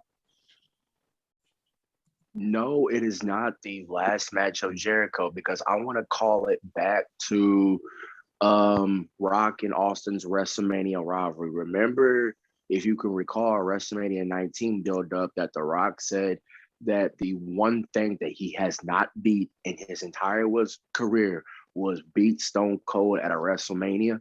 Yes. Remember that rivalry? Yes. That's how I think about this rivalry, because it's eaten at Jericho. He knows it's eaten at him. He has to do the one thing that he's wanted to do. He's already lost 3 times. It's his mission. It's like a cancer to him. It's like a cancer to Chris Jericho at this rate. He needs to beat MJF. So that's why I feel like Jericho is going to get the win here. Yes, this will be, I think, a good, and I mean a good storytelling match of basically nothing but great storytelling that we see here. But in the end, it's going to be a Judas effect and then the 1, 2, 3. And then Jericho will win that match because at this rate, I don't think anybody, I don't think anybody's ready to see Jericho on full-time commentary just yet. I've been torn at this match for so long, and I do think about what you're saying. I think about who is in AEW that Jericho has not faced with. He says he's not done yet. He wants more. Jericho has done so many incredible, innovative, crazy things and matches. Orange Cassidy, Jungle Boy, Darby Allin, you name it. And I just think about this ever-expanding roster, and Jericho just on commentary? I just don't know, but I also think about, okay, all of this craziness. You finally beat MJF. Where do you go from here? Does MJF eat that? Does MJF go back after you? Do you find solace in that? Does the Pinnacle and Inner Circle feud finally dissolve from this too? Yeah. That Also, is I do that. think this though. I do think this. I think there could be a loophole for Jericho to still wrestle, but not in AEW. That's another thing I was thinking about. You're right. He could go to NJPW. He could go somewhere Oh, else. wow. An AEW ring. Again, there are several things I think about here. I also think about if he loses, how does this affect the Inner Circle? The faction that he's the leader of and created day one of AEW. It's all of this. I got it. Go ahead. Dynamite, All Out, Fallout. No, you're going to cry for this idea if they do it. Jericho cuts one last promo in the AEW ring, and then he says, Sammy, there's no one else I see more than you be fit to lead. And literally, it was Sammy, the first guy he put into the Inner Circle. It was Sammy, the first guy he put over. It was Sammy that he and him became the demo gods, the meme gods, and everybody used the those pictures the six gods. That too. It's all of this I think about, and Jericho putting forward the future. Honestly, after MJF, I really don't know right now who Jericho needs to, keyword, needs to put over. He's already put this company on his back and raised it to world stream type levels, all right? It's because of this and everything and that promo, I simply have to say, and I officially have decided, thank you, Jericho. I have MJF winning this and concluding this once and for all. So once again, we are split down the middle. So we will have to wait and see what happens. Bottom line is this. This match is going to be pinnacle, no pun intended, for MJF's career. Because either he finally proves once for all that he truly is better than you and you know it, or he's all talk and we repeat this cycle again. But I don't know how much deeper you need to go when it comes to Jericho versus MJF. You don't have to like the prick. That's the point. He is literally one of the only real heels left in professional wrestling and does it so damn well. But he's a hell of a phenomenal wrestler. And it's because of that I feel like Jericho putting him over just fits to a T for the future of AEW going forward. I have MJF winning. But damn, this is going to be a good fight. And thank you, Jericho, in losing, if I'm right. Yes, let's go ahead and move on now from that. We go from the legacy of a legend to the building of another one in what is truly going to be one of my favorite women's matches in AEW to date. It is, of course, you know what I'm about to talk about, folks. The Doctor, Dr. Britt Baker, DMD, don't forget it, defending the AEW Women's World Championship against her toughest challenger to date. And man, the strength of this alien. The Galaxy's greatest alien, currently, I might add, undefeated since returning, Chris Statlander. To think, these two were supposed to originally go against each other one-on-one last year at Double or Nothing, but due to injuries outside that fatal four-way number one contenders match that we saw, that literally saw an ending shot of Britt Baker, trapping Chris Statlander the extended lockjaw. Ouch. The match never happened. Since Chris Statlander came back at Arcade Anarchy and blasted forward in the face of that plexiglass, hilarious moment, she has been absolutely what her new shirt says. Stronger, more galactic, bigger, and more powerful. They rebuilt her with that knee. And ever since then, she has been on an unstoppable roll, literally coming off a handicap match this past Friday on Rampage against Jamie Hayter and Rebel, in literally one point, having one on her shoulders and the other one deadlift. I don't know how strong this freaking alien is. But Britt Baker, she literally has become that shining top star in the entire women's division of AEW. One of the top stars overall in All Elite Wrestling, let's be honest here. With Tony Schiavone's constant friendship and influence for her promo work and her continuous, relentless work ethic, finally beating the longest reigning champion formerly, Hikaru Shida at Double or Nothing after a year, culminating in the era of DMD. Successfully 2 title defenses now against Nyla Rose and Red Velvet. We talked about Christina Barbera earlier. All of our matches talked about first times ever against the Doctor. But we also know now how much Dr. Britt Baker's offense has really adapted to the other wrestlers in AEW as well. Chris Statlander did a freaking submission. So now we know Chris Statlander can beat Britt at her own game should she choose to. This unorthodox hybrid super athlete, in my opinion, is a future AEW Women's World Champion. But something to me right now feels like the era of DMD is still just beginning, especially with her new heater, Jamie Hayter. And you know she's going to be in her corner. I have, of course, the Good Doctor retaining. But this is going to be a very interesting match. And I really want to see how far Chris pushes Britt. This might be the longest women's match to date. Around 17 minutes is the longest. Eric, you're next. Go for it. Britt Baker's going to win it, but Chris Statlander did propose something that made me wish we could have had it a little bit different. Chris Statlander said basically offered her platform if she won the world title, if she won the women's title. I, Chris Statlander, promise full open challenge weekends. Again, she wants to be our leader, our new leader. I, for one, welcome our new alien overlord. I just don't think it's... I like she'd be better than what we have now in the world. Yeah, that's true. I just don't that's think it's what's her on the time. point. Yeah, at some point. I just don't think it's her time yet. And let me add one more thing. I feel like after this match, we will get something Forbidden Door-wise teased. It would not surprise me if somehow we get a tease of the one match the wrestling industry is waiting for. And that's the Doctor versus the Virtuosa. Again, that's a long shot, but I'm just saying. But I do have here's the thing. Here's the thing. I had this idea. They, like Britt Baker and several other women, been wanting to pitch to Tony. Can we have an all-women's faction? So what if Britt Baker decides to make a call to Shoho if she's not the Joker? There you go. Continue to build the rankings. I mean, she's got a heavy heater in Jamie Hayter as a powerhouse. And of course, the lovable Rebel, not Reba, who's always in her corner. Get well soon. But regardless, right now, Britt Baker is just too far over, in my opinion. I don't see her losing this title. Yeah, she's way too over.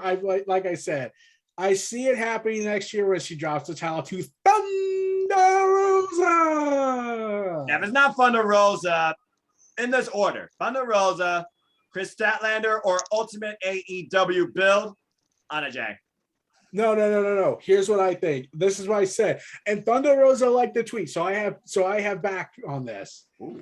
It's gonna be first it was Rio, then it was Nyla Rose, then it was Shida, now it's Britt Baker, next is Thunder Rosa, and then after that is Ty Conti.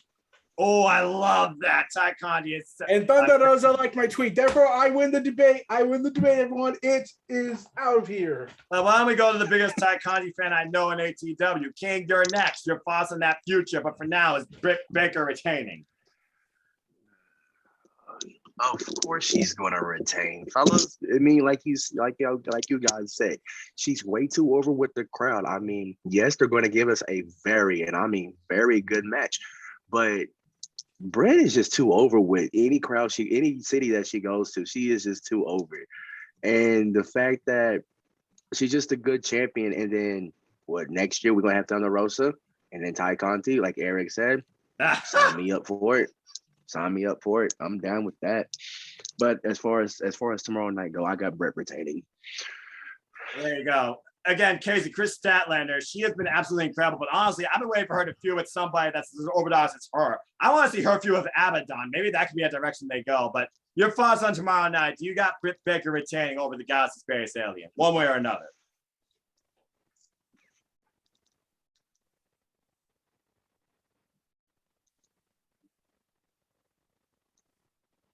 Well, Casey, anything? Technical difficulties.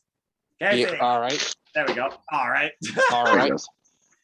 I was waiting for the all right. Go for it. All right. All right. That's his phrase.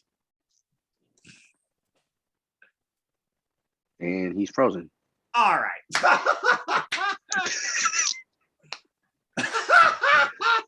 His mic's off. Your mic's off. Fuck. I got it on. Mic check 1 2 1 2. Okay. Casey, you on? All right. Now. All right. All right. Casey. All right. All right. All right. Let me talk.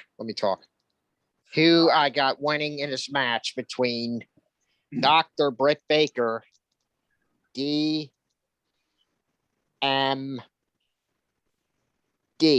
Don't forget it. versus Chris Statlander. There is no way in hell Dr. Britt Baker, DMD,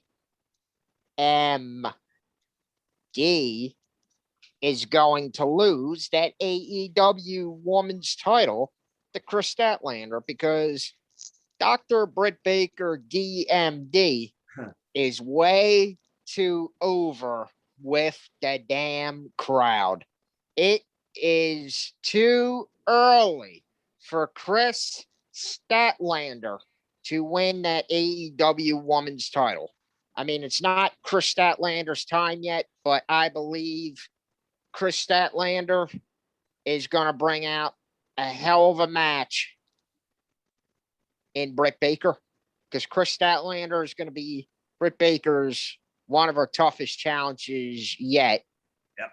And Dr. Britt Baker, DMD, I see her going to prevail over Chris Statlander, because it's way too early for Chris Statlander to hold the AEW Women's title as of yet.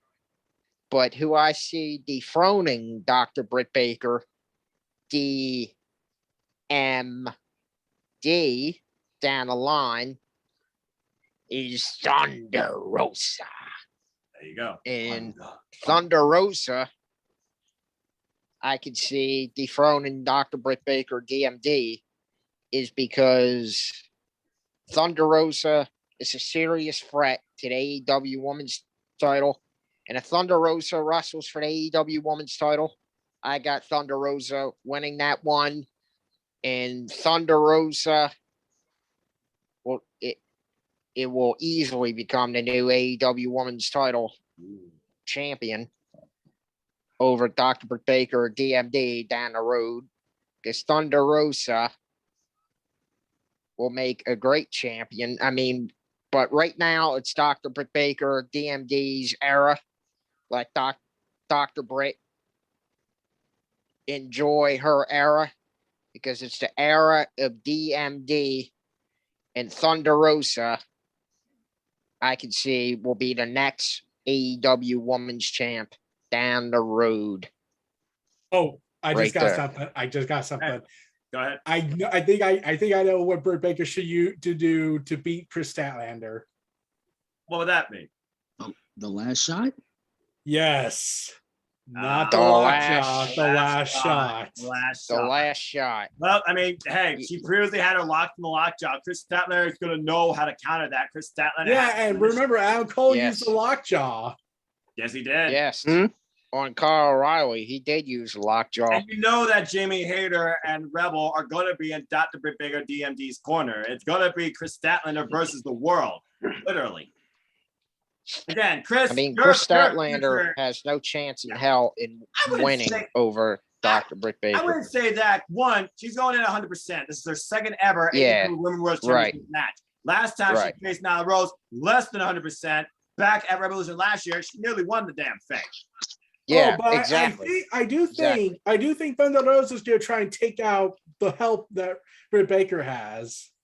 It wouldn't surprise me, especially if they Very eliminate her from the possible. Battle Royal. especially if Thunder Rosa wins the Battle Royal. But again, I'm going off AEW here, original, homegrowns. I'm going to go with Jay against my pick for the Battle Royale because, why not? Surprise me. But again, Thunder Rosa, there's so many potential future champions in this women's division. And I love that. And they're not like names that are from a company. They're homegrown independent talents or originals that AEW is grooming for the future of not only AEW, but the professional wrestling business. You named Anna Jay, you named Ty Conji, you named Chris Statlander, you named Thunder Rosa, and most of these women haven't even been in wrestling for 5 damn years.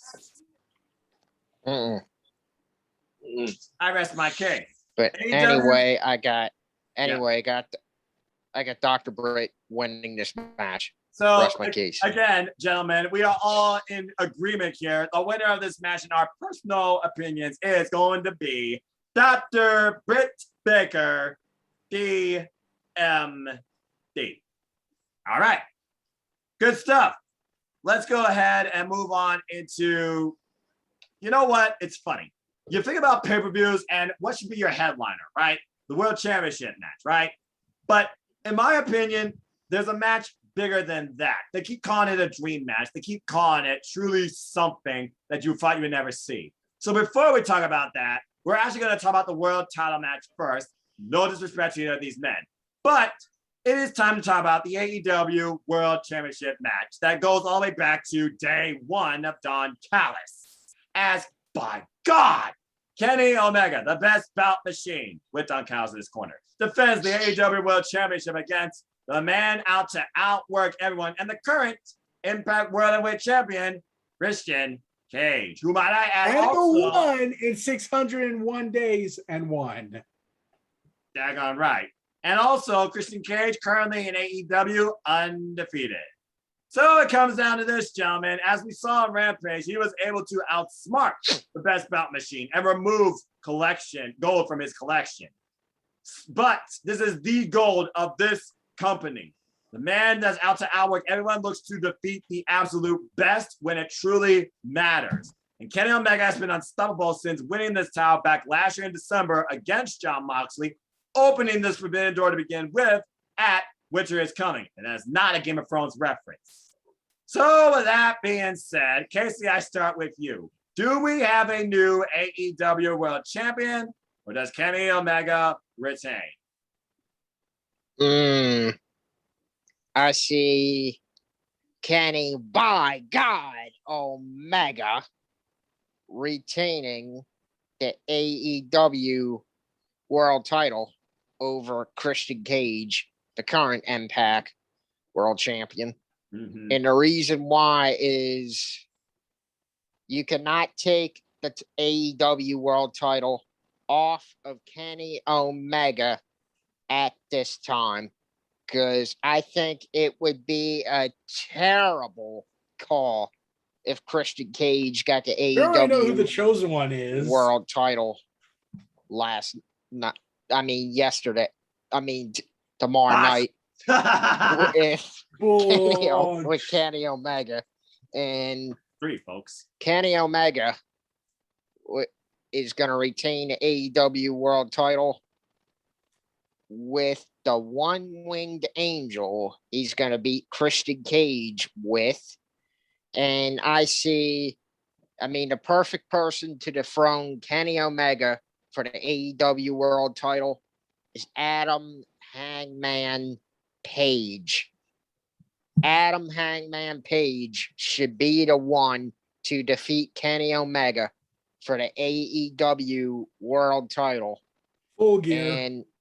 And I can see that match taking place down the road at Full Gear.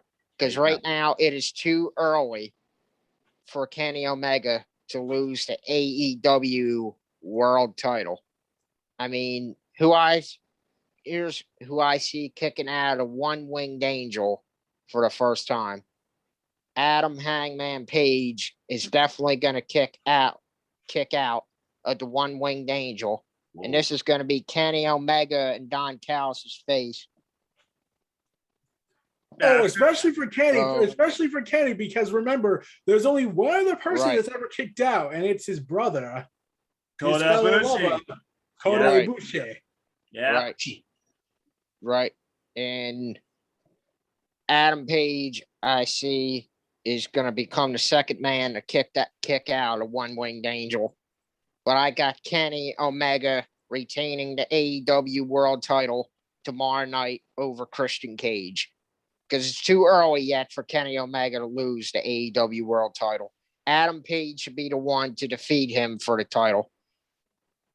Yeah, and I completely agree with you. Again, I keep saying it, the story of AEW, despite now I feel like Chris Jericho has been a story of AEW itself, has got to be the ultimate combination of that original all elite homegrown talent in AEW, world heavyweight champion. It's got to be him and Adam Page. And as Eric alluded to, Full Gear, how fitting would it be? Because Full Gear last year was where him and Adam Page faced failure and truly has been on this saga since when he lost to Kenny Omega to go after this title against Jon Moxley in the first place, which ultimately led Kenny Omega beating Jon Moxley a few weeks later in the beginning of December.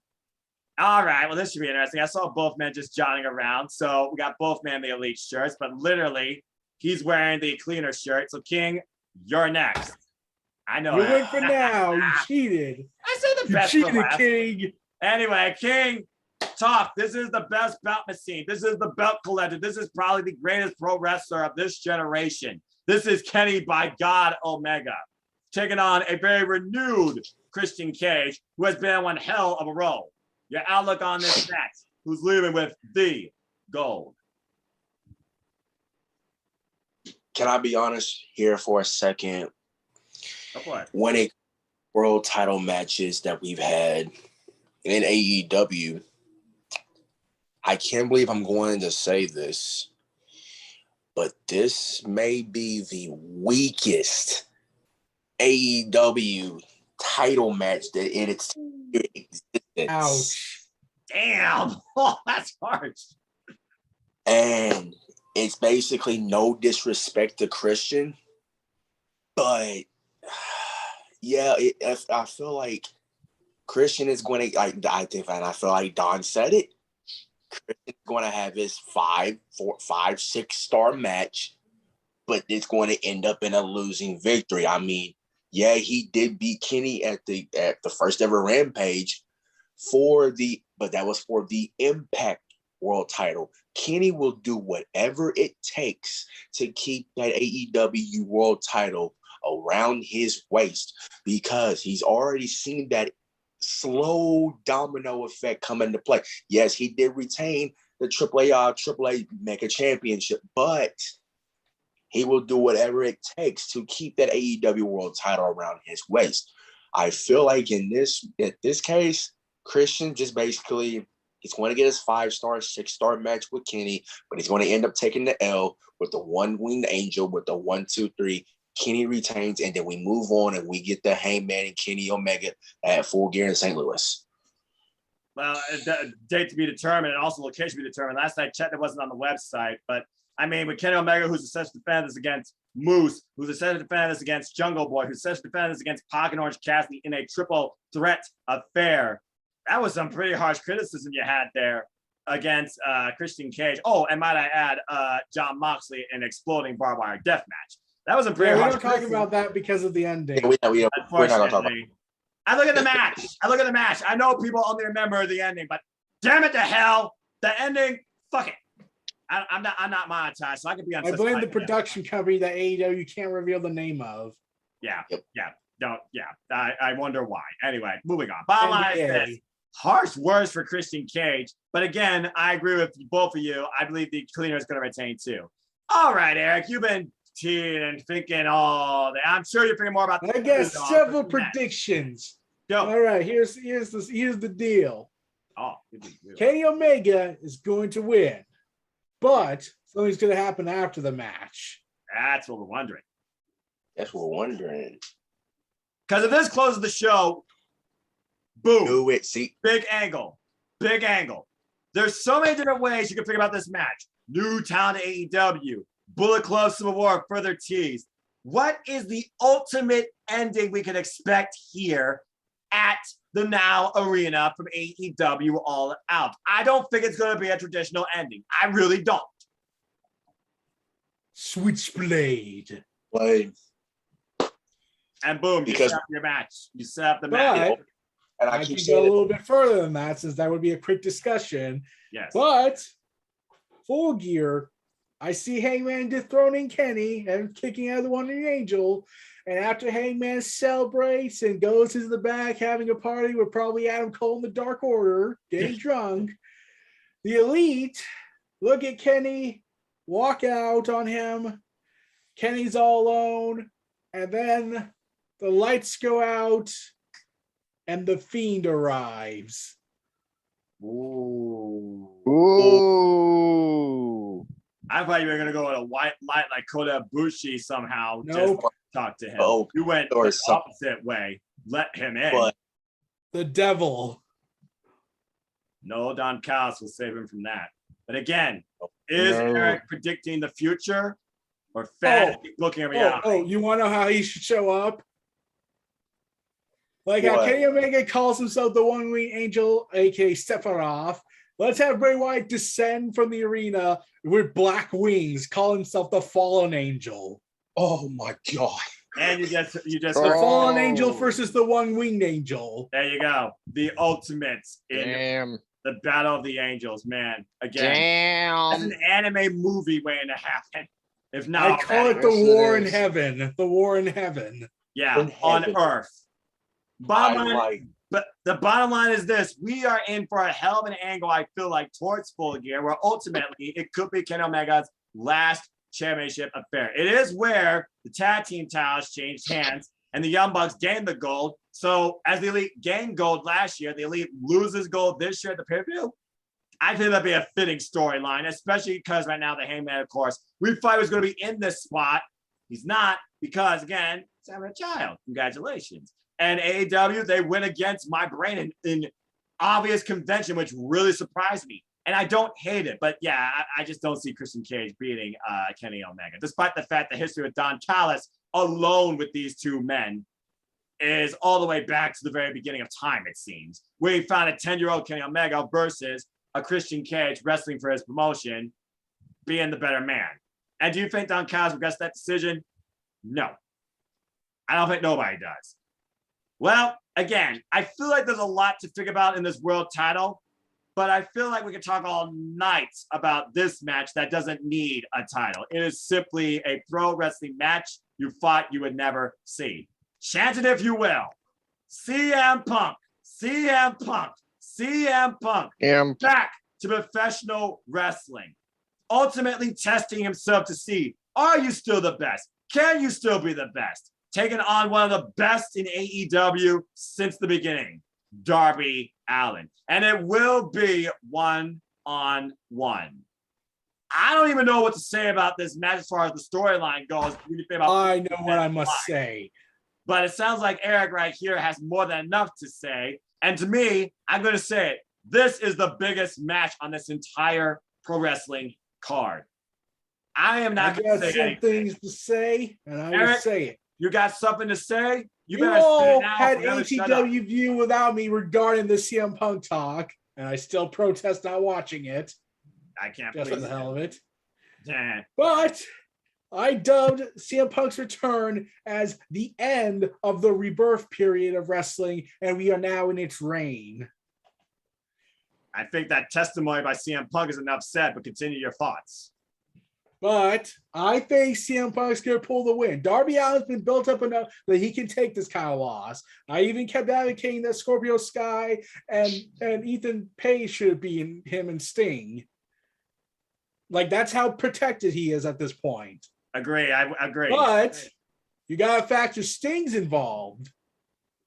If it's not going to happen with MJF, he's got to call in some reinforcements for Sting. Yes. I feel like Brian Jansen has to show up at some point during this night. And again, all I can say is this is CM Punk's trial by fire. He either wins this or he officially, in my opinion, I feel will truly say to himself, I'm retired.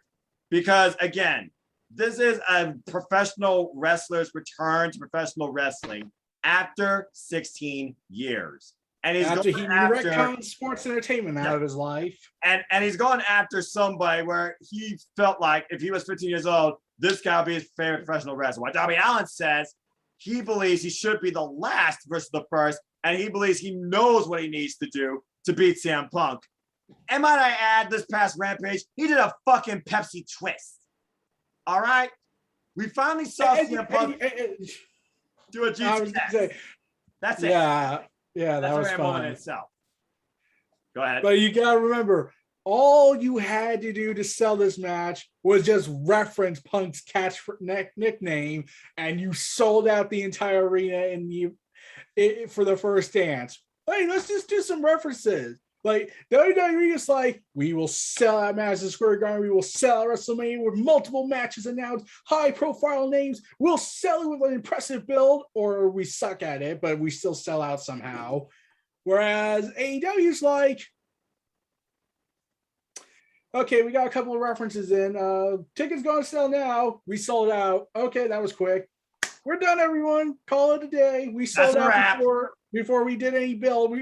You got to remember, they just sold the show with just references. They didn't have a match announced until the last minute. And the matches that were announced was literally the Rampage and just the dark stuff people saw live that we just saw. All it took was a reference. That's how important this man's identity and connection is to the fans of professional wrestling. Also, I think WWE helped with the publicity with Roman Reigns' needle move comment. We have not felt a moment like this in professional wrestling since I don't know when. And I will cherish that forever. The fact that Alexa's there live, I still hate it. That being said, again, if CM Punk doesn't win this match, you might as well be fully retired. This is your ultimate return to pro wrestling, my friend. Good luck. I pick CM Punk to win. Yeah, but I don't think CM Punk would retire if he lost. I think he would retire if he sucked in the ring. Well, I guess that's another thing, because so far we saw a few punches in GTS, and he has not done anything different. Still simply works out on a treadmill playing video games. And we saw him sat in an octagon with Malachi Black. Enough said. Yes. Bottom line is this, CM Punk, you damn sure better win this match. Casey, your thoughts on this dream match? What the hell do you expect? All right. CM Punk versus Darby Allin. All right. CM Punk, right? This is his first match. His first match back after 16 years away from the wrestling ring. This is CM Punk's first big test going up against Darby Allin, one of the greatest inside that ring for AEW. Because CM Punk is going to have a very tough match on his hands after his 16 years away from the wrestling ring. And will I see CM Punk showing any signs of ring rust in his match with Darby Allin? Absolutely not. I don't see it. But if Punk... So you're going with the Shawn Michaels return. But if Punk doesn't... But if Punk ends up stinking inside the ring, right? I see CM Punk going to be thinking to himself, why the hell did I just waste my time coming back? Redoubting himself all over again.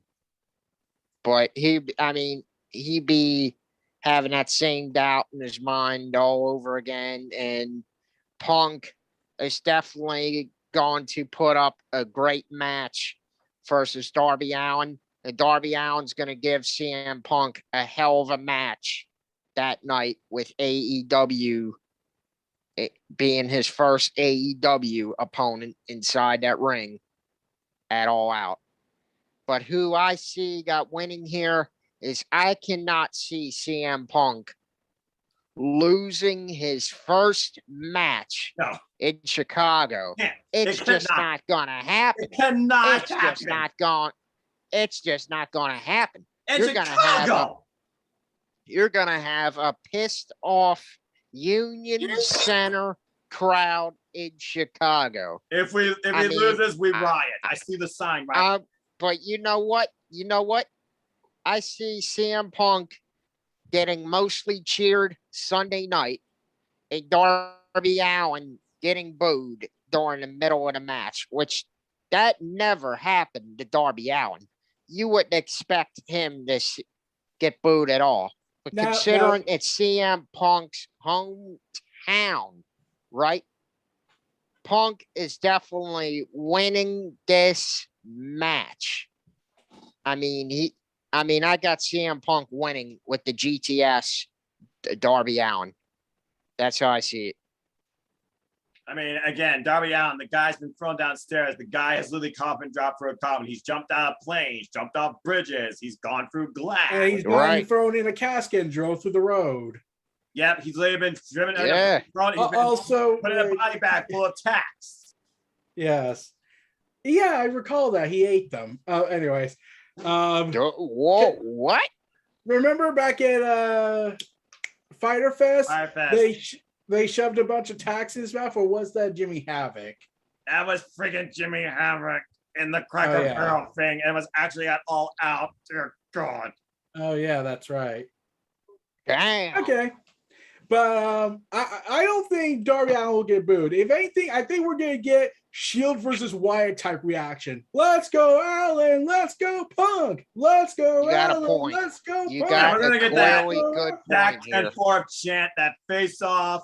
We're going to get all of that this match. You know what? You know what? You got a good point there, because I'm going to break it down right now.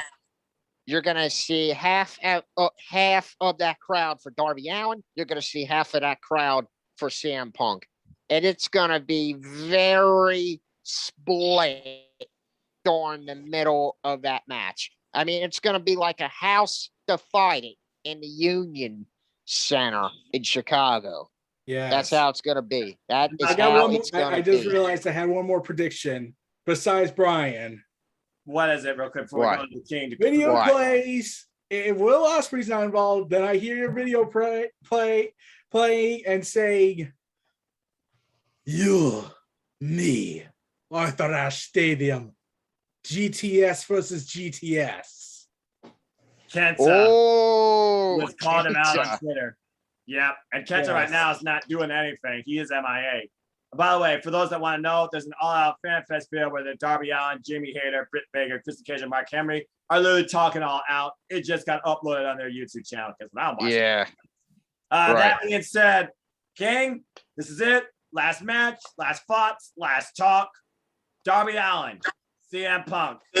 What do you expect? Yeah, called it. Figured. He's gonna tell us a story. As the words of CM Punk said, can I tell you a story? Please. This man left wrestling in general. We want to combine all that. He left in 2014 because WWE was treating him real bad. And almost killing him. And almost killed him. To me, I compare it like this, a sports comparison. Let me take it back to, if I want to compare sports analogy for a quick sec, since they're going to be in Chicago for all cities.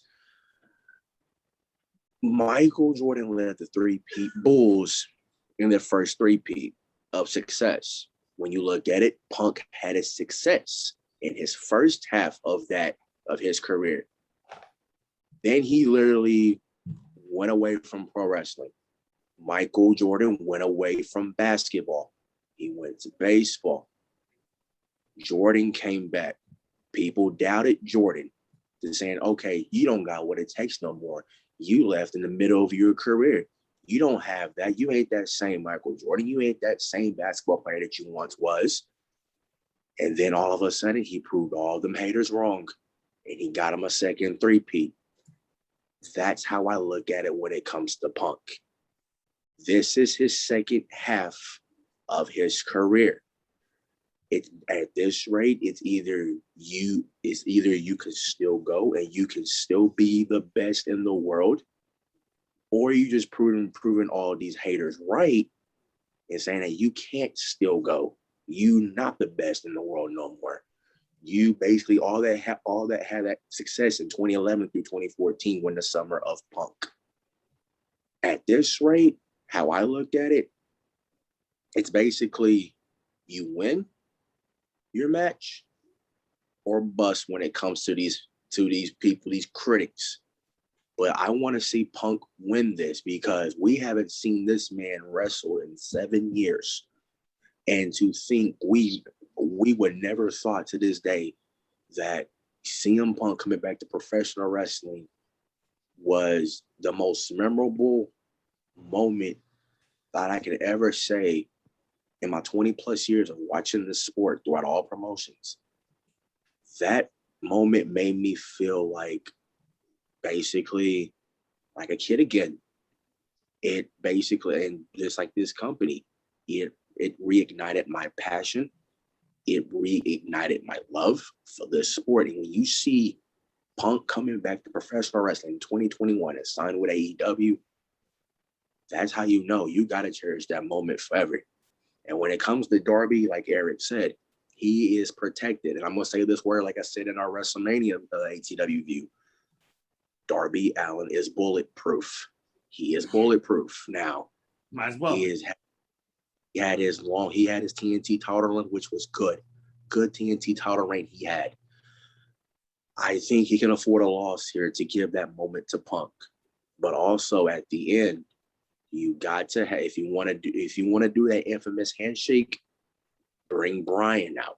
Bring that handshake, what they did in Ring of Honor, but in an AEW ring in 2021. And that's all I gotta say. Damn. Good shit. Damn. Bottom line is, very well said. CM Punk, Darby Allin, it is the personification of professional wrestling. And tomorrow night, we are going to see a match to remember, and a man is truly going to be tested trial by fire. Is the best in the world still the best in the world? In literally less than 24 hours, we will all find out together. As Darby Allin enters the Lion's Den on CM Punk's home turf in Chicago. While this man literally has destroyed his body and claimed he's half human, this will be Darby Allin's most dangerous match to date, and CM Punk's most important. I cannot fucking wait. That being said, gentlemen, we've done it. That is the entire AEW All Out pay-per-view, where champions are made and where a professional wrestler's career will be defined for damn sure. I cannot wait for this pay-per-view. I cannot wait for tomorrow night. Get me to AEW All Out. But with that being said, Right.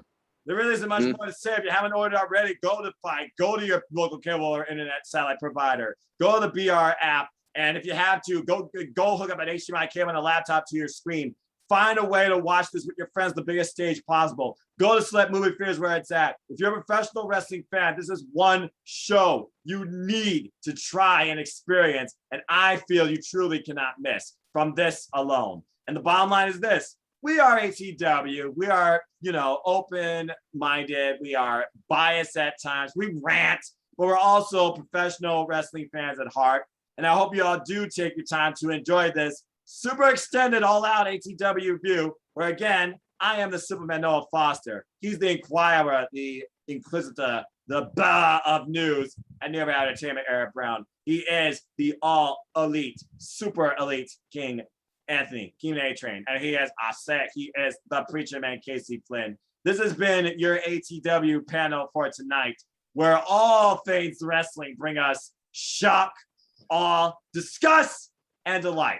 We hope you enjoyed this show. We'll definitely see you afterwards, and I will definitely be back where I will be giving a one-on-one interview with one of the other members of the ATW crew on his All Elite experience, and I'll be back to give you my simple take of my live All Elite experience and the fallout after All Out. This is so much more to come. And I'll be on WrestleVerse covering some of the AEW All Out events matches. And I know Casey and King will definitely keep you up to date on tweets and Twitter activity and rants too. So follow all of us on Twitter if you want discussions and positive brave and just all out real talk on professional wrestling too. But for this family, we are ATW, and I bid you all a fine adieu. Thank you once again for tuning to the ATW View. And thanks again for being part of Evolution and being all elite. We'll see you next time, some point, for another ATW Spotlight. Goodbye. Mwah. And in the Multiverse Omega. And good night. Bang.